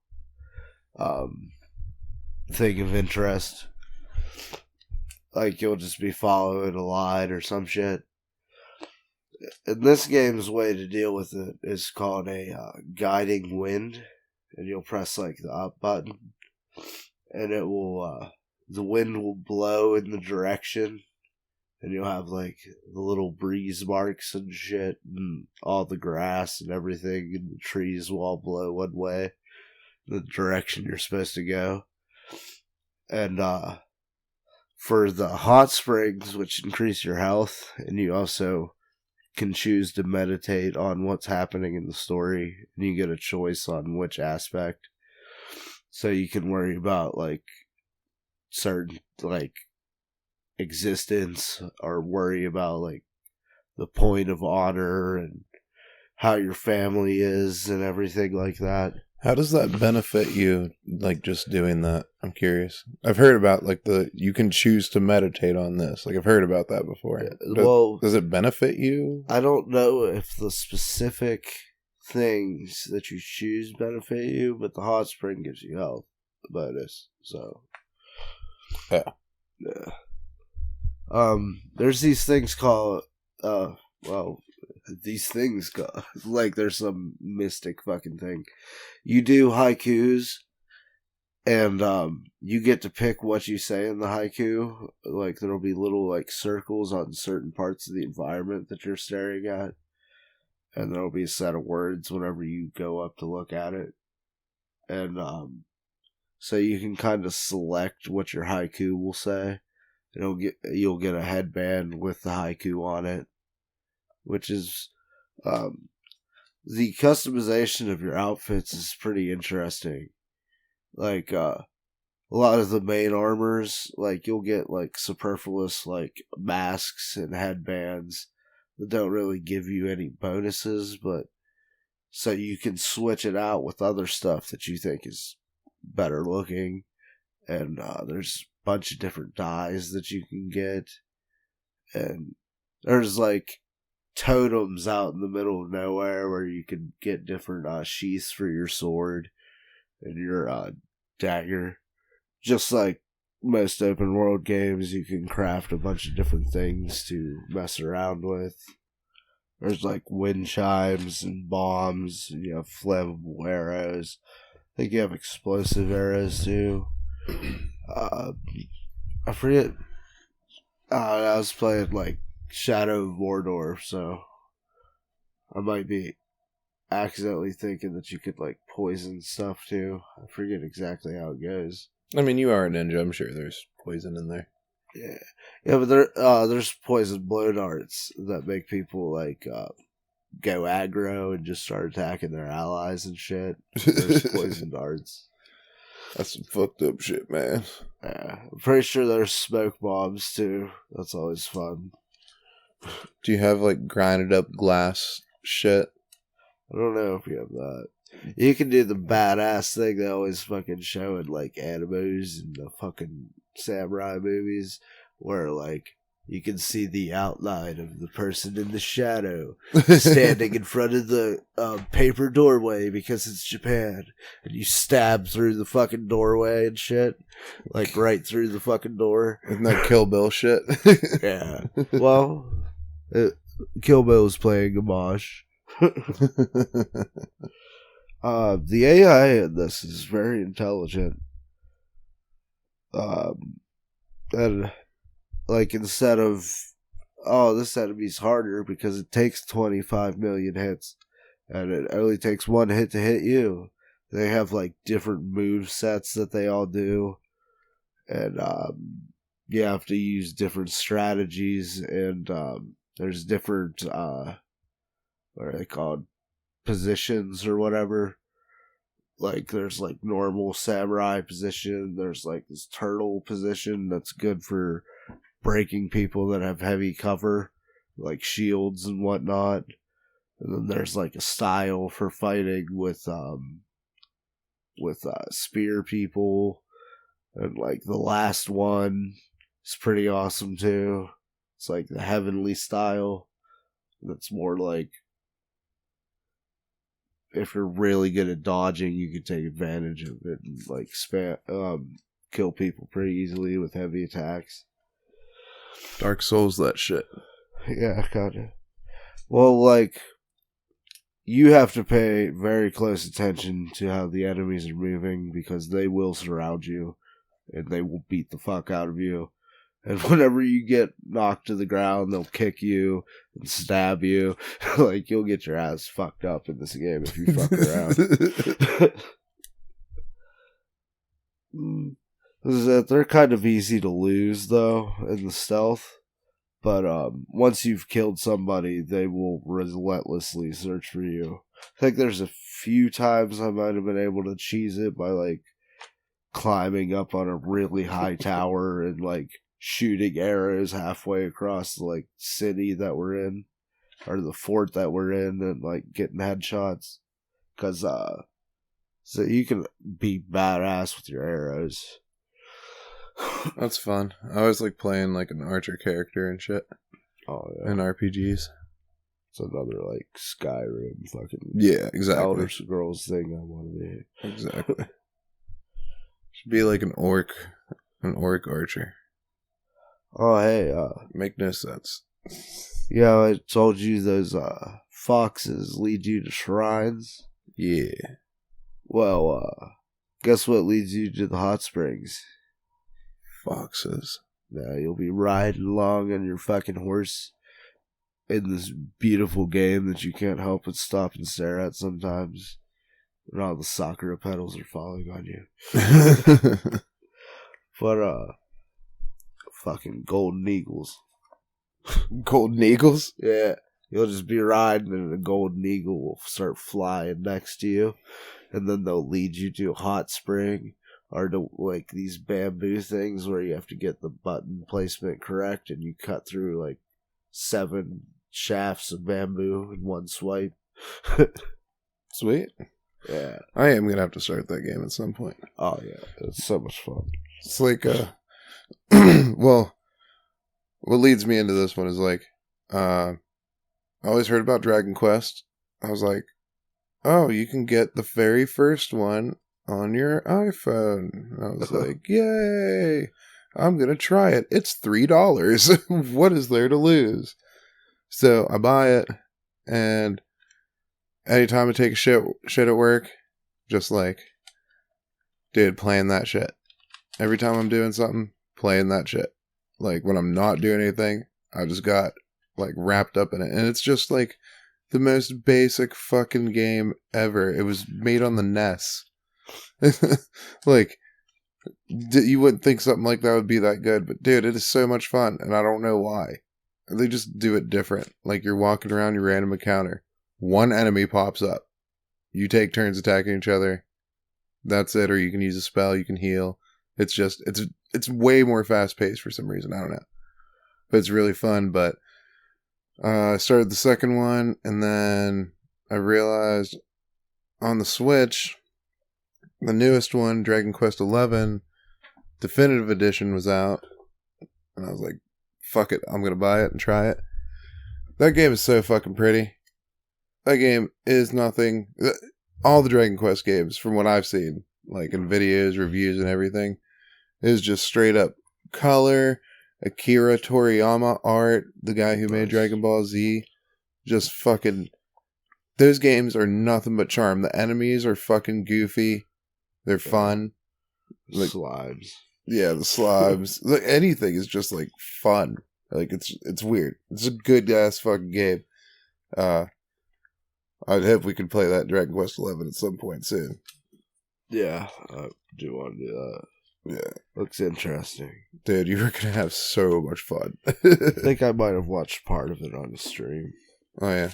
Yeah, but it was like when it originally came out. Yeah. You also... I beat the first Dragon Quest on my phone, and so that was badass. But you also introduced me to another series I knew a little bit about and kind of played before. Which is... fucking Paper Mario, dude. Oh, yeah. That N64 shit was fun. We didn't beat that together. Mike's beaten it before. Yeah. But the new one... I beat it when I was 7 or 8. I had a strategy. Yeah. You had a strategy guide? Yeah. Yeah. The old school way. Dude, I had one of my friends at the time, like, helped me with the game, like, a little bit. And, like, I was stuck on the fourth boss, the invincible Tubba Blubba. And I could not for the life of me beat him. And then, like, I went and asked my friend, and he was like, and we had an older friend, and he's like, oh, no, dude, I'm hanging out up here. I don't want to help you. He's like, oh, you can't beat that on your own. Oh, we're bad at video games. And, like, for me, being 7, I was like, no, I'm not. Yeah. Like, inspired my inner fucking Naruto. Yeah. Straight up Anakin. Straight Anakin, yeah. I hate you! I loved you! Then I went home and I beat the invincible Tubba Blubba. And I proceeded to beat the rest of that game. And I was the first fucking person in the neighborhood who did that. There, I went up to my friends and I asked for help that made fun of me, and I was like, oh, yeah, beat the game, bro. They're like, oh, well, I was playing some other game, and, I didn't really have time. It's like, dude, you're fucking 7, too. You ain't got shit to do. Well, like, the new one was released, this year. Yeah, that was weird looking. The Origami King. Yeah, that's why you wanted to play it with me. What? The original. Yeah, I wanted to see what it was all about, but dude, That game is fucking pretty as fuck. So much fun, and I'm gonna say it straight up, that's one of the best games I've ever played. Like, I couldn't put it down. I played straight through, I think I put like 30, 40 hours in it, almost collected everything, and I hate collectathons. Like, we need to play that shit together. Oh, yeah. Dude, you're gonna love it. It's so sick. Play it by myself. Play it by yourself, then. Is it on the Switch? Yes. Now you go play it now. No. Get that stimmy money. Get you that Switch. No. Get a computer and emulate it. Yeah, good luck. I don't think they have emulators for Switch games yet, do they? Pretty sure they Unless they came out on PC as well. It doesn't take too long. Nintendo's like so crazy about that shit. They immediately shut it down. They're always looking for it. Yeah. I think it's harder, though, if they don't make any money off of it. It's like harder for them to shut it down. What do you mean? Like if it's free. Like they're not profiting off of it, so they're not really messing with your copyright. Copyright's more about profiting off of things. Yeah, but they shut shit down, so you have to buy it.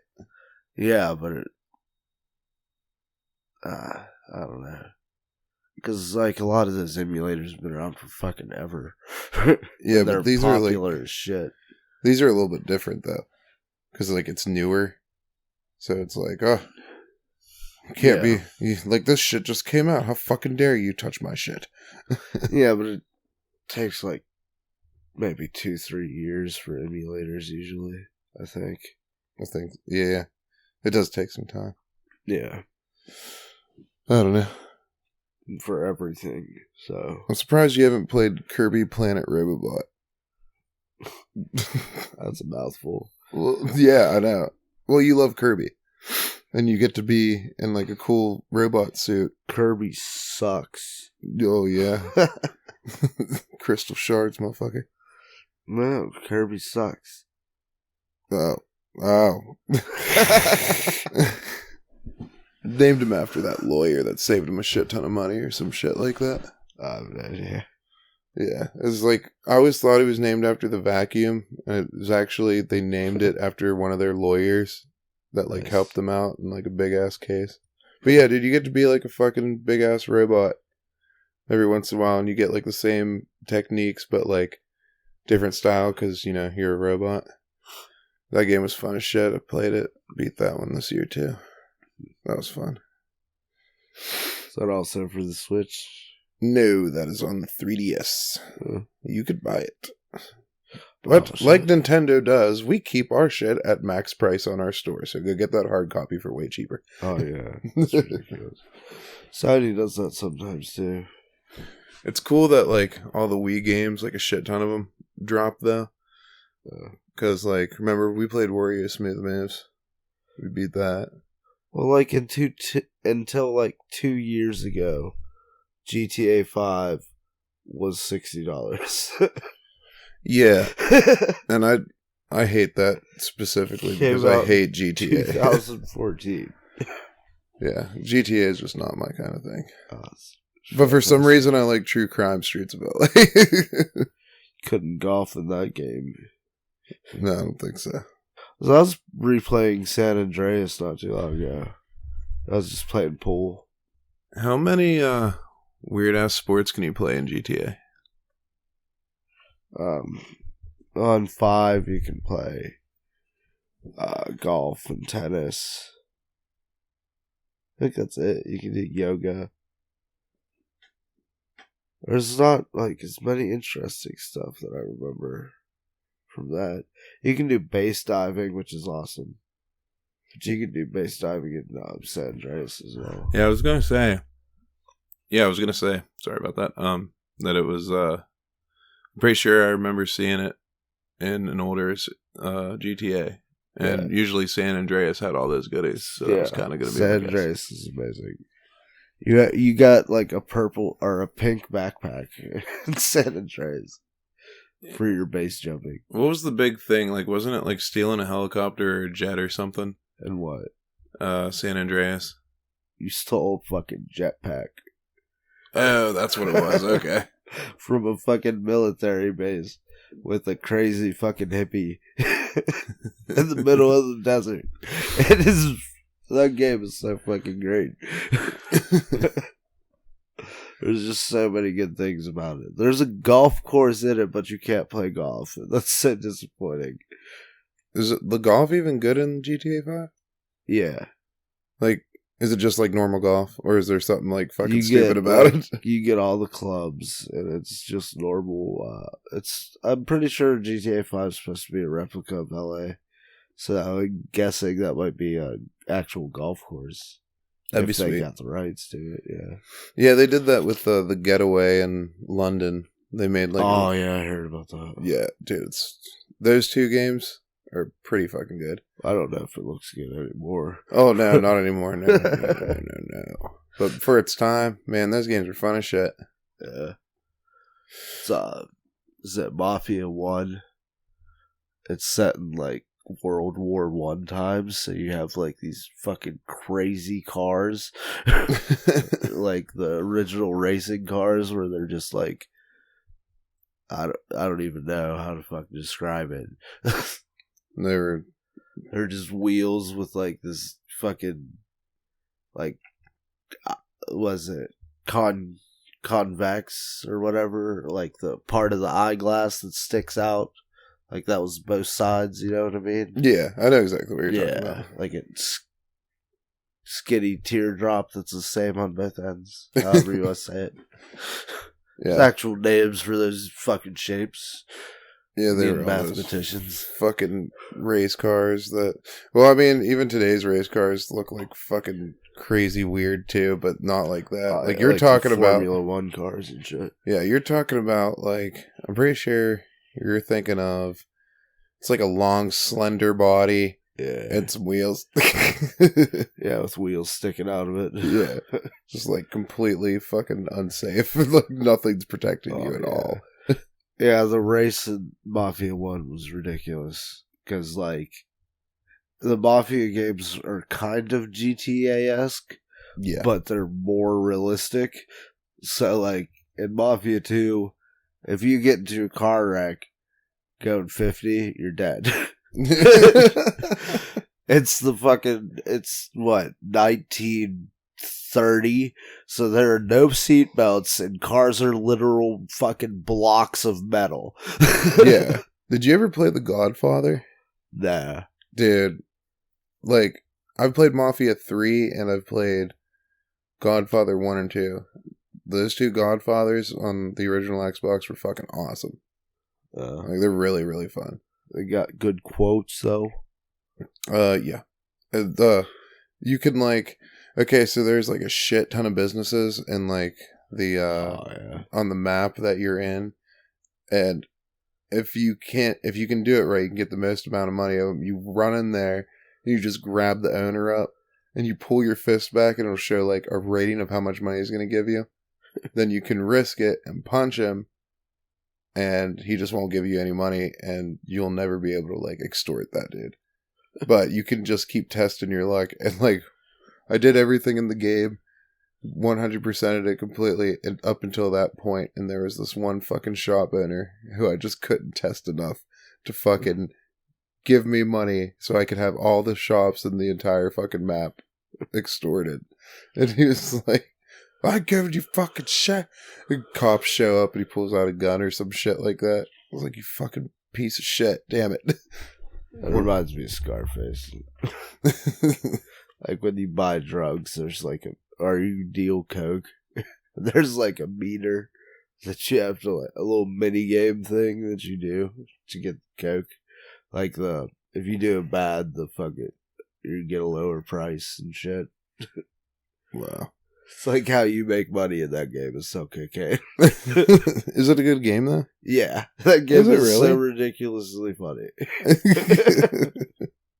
It was in that weird era where, like in San Andreas and games like that old and open world-esque games where, if you put a marker down, the AI was nowhere able to fucking tell you a destination.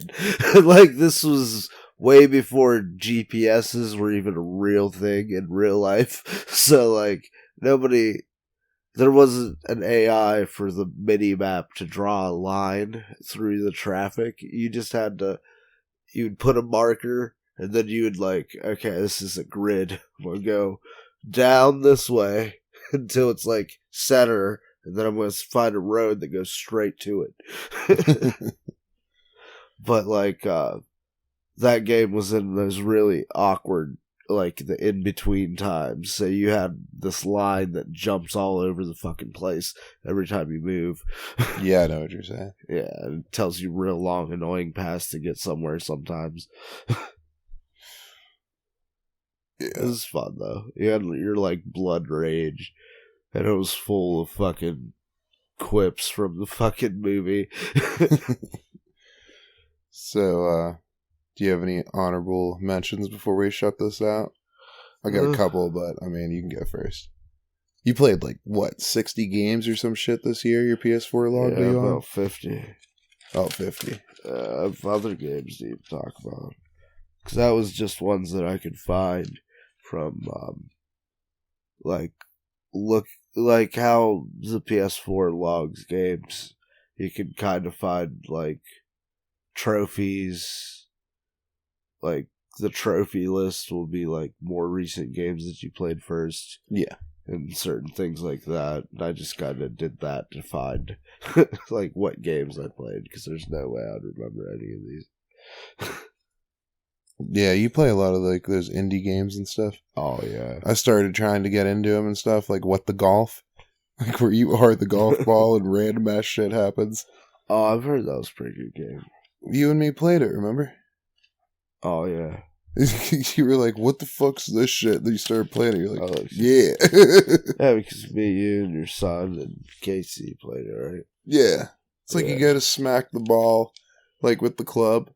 And the club just turns into, like, 20 clubs and everything just flies. Or no, there's, like, a bunch of clubs on the ground. And you gotta smack the ball. And just, the ball doesn't go anywhere. It's just a shit ton of clubs. Just fly at the hole. You're hitting the clubs. Yeah. Or, like, smacking them from planet to planet. Shit.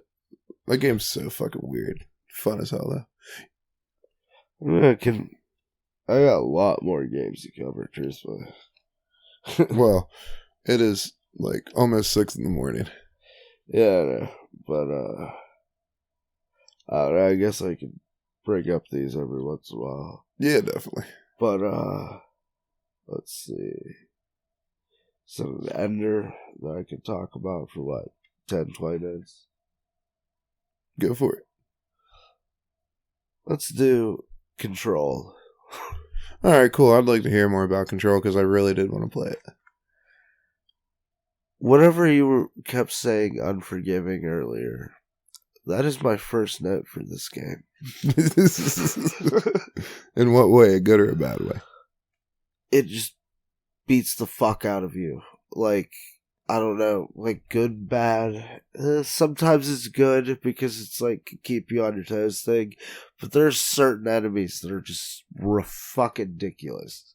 Like, there's an enemy that I always call them floating cows because that's kind of what they look like. Like, they're like twisted human beings that are just like, their arms and legs just hang and their heads just look around for you. And their bodies glow red. And if they see you, they let out like a shriek and then they all just like fly towards you. And if they get next to you, they fucking explode.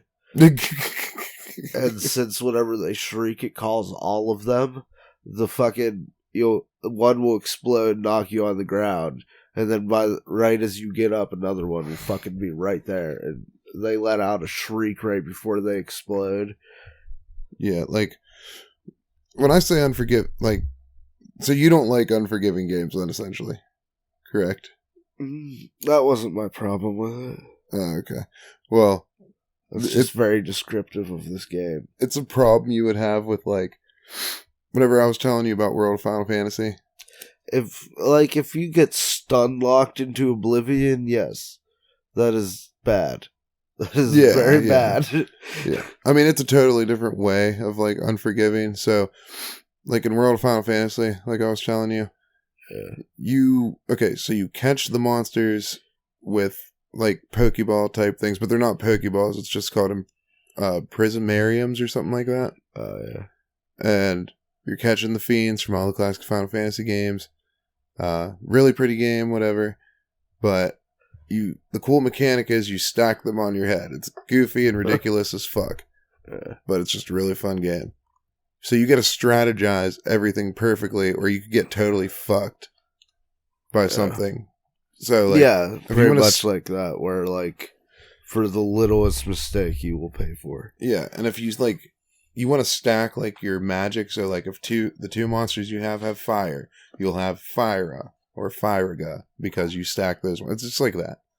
And there are so many fucking monsters that have so many different abilities, and your encounter rate in every different area, there are so many different types of monsters.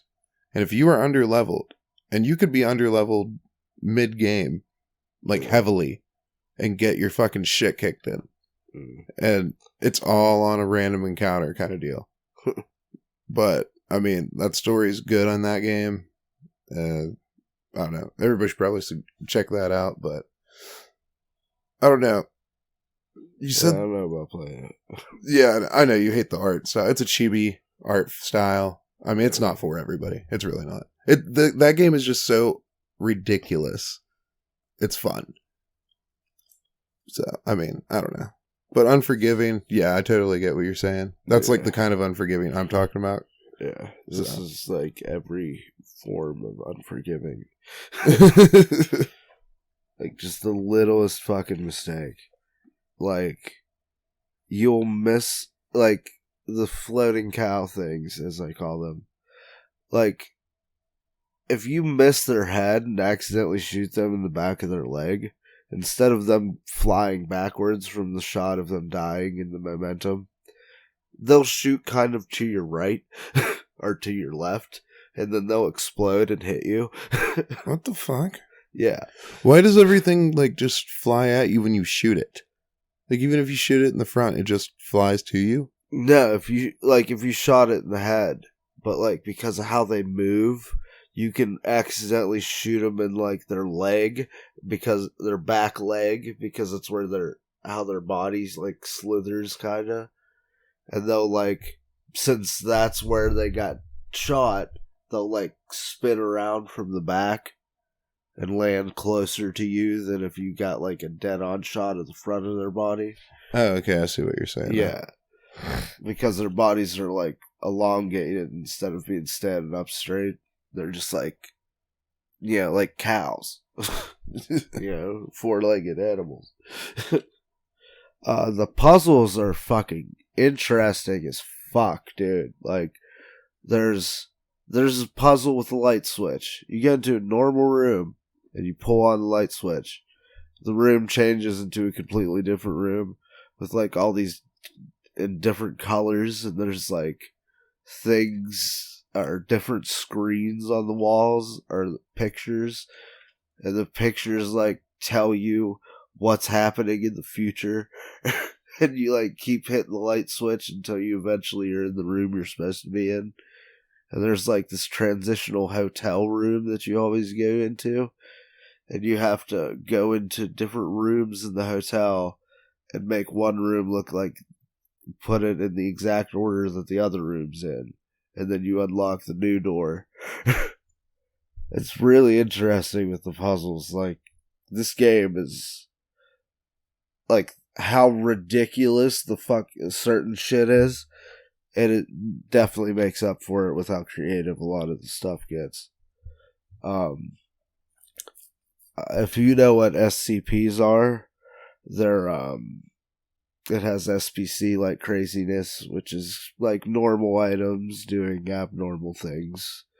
Like, if you know of the Weeping Angels from Doctor Who, they have a monster like that, where, like, you have to continuously stare at it, and if you take your eyes off of it, even from blinking, it'll, like, the Weeping Angels would get closer to you and eventually kill you.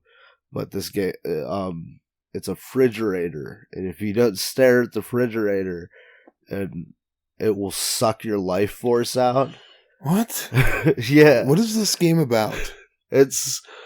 You are the director of an institution that keeps these objects that have abnormal properties, like, away from the public. Oh. And you are the director at the very beginning of this game.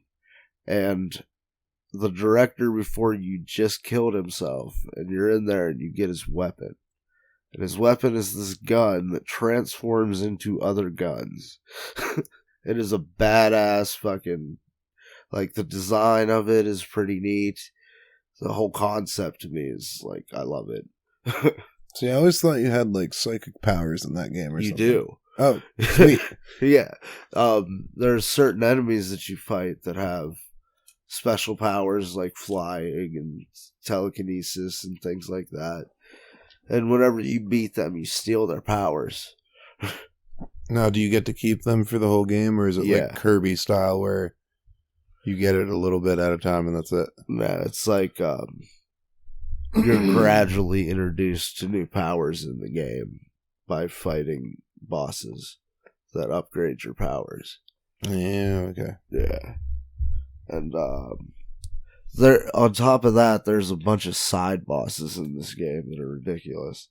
Like, if you choose to, there's a room, a vault where they keep all of these objects, and that's where you see the refrigerator. And there's a guy standing in there, and he's been there since the place shut down, and you became the director. Because it's on lockdown, you have to unlock the whole building and everything. And, like, you sneak or get into the vault where the thing is being held, and, like, right before you get there, he gets sucked into it, or, like, you just hear him scream and he's gone, there's just blood. And then, like, you look at the refrigerator, and then anytime you look away from the refrigerator, you start losing health. And then eventually the refrigerator sucks you in, and you fight this fucking giant worm. And you're on this stage that floats in fucking purgatory, and the boss can break the stage. It is a ridiculously hard and annoying-ass fucking fight. You have to fucking telekinesis balls back at it and shit. So it's like Link versus Ganondorf and yeah, Ocarina, you smack them all worse. Except because if you miss, the fucking stage below you disappears. What the fuck? Yeah, it just puts holes in it. And then eventually it starts, like, stabbing at you, and that puts holes in it. There's so many times I just fell to my death. I need to get into this. Yeah, it's a cool game. The part that sticks in my brain so much is the end of the game. It is so fucking terrible. It is nothing but like a survival through a few stages. Everything is red tinted. There's this terrible ear grating music. All of the cheapest enemies.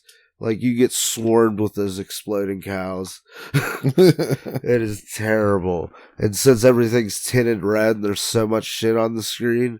Like, you'll be flying so you can keep, like, coverage and not, like, have a cow come out of nowhere behind cover and blow you up.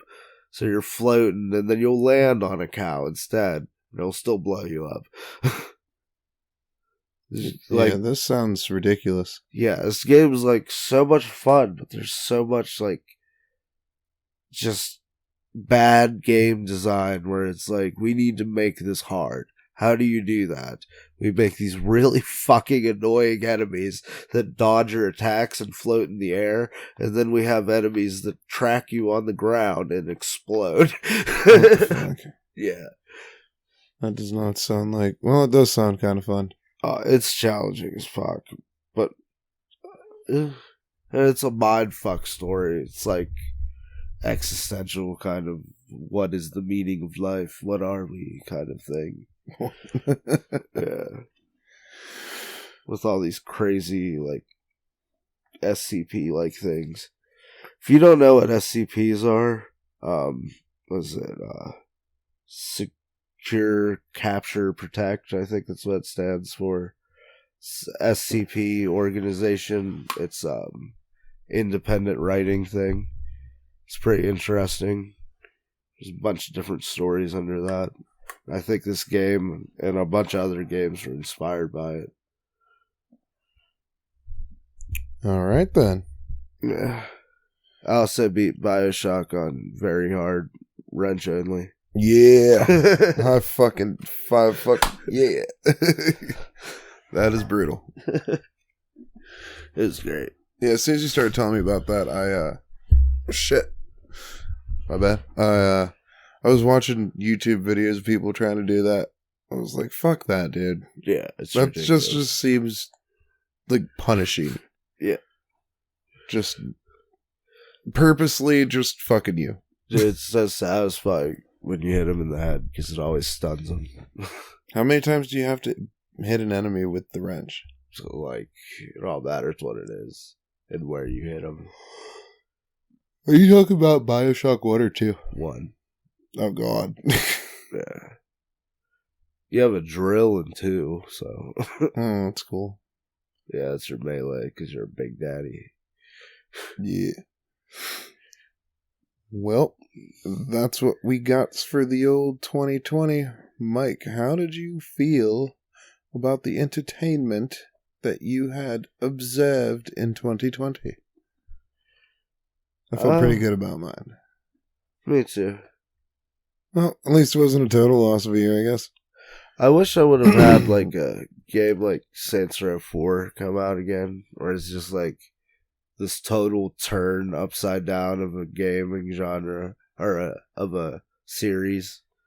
Like, you're in the Matrix in fucking Saints Row 4, and the DLC is like you're fighting evil Santa Claus and you're fucking helping raptors from another dimension save the world.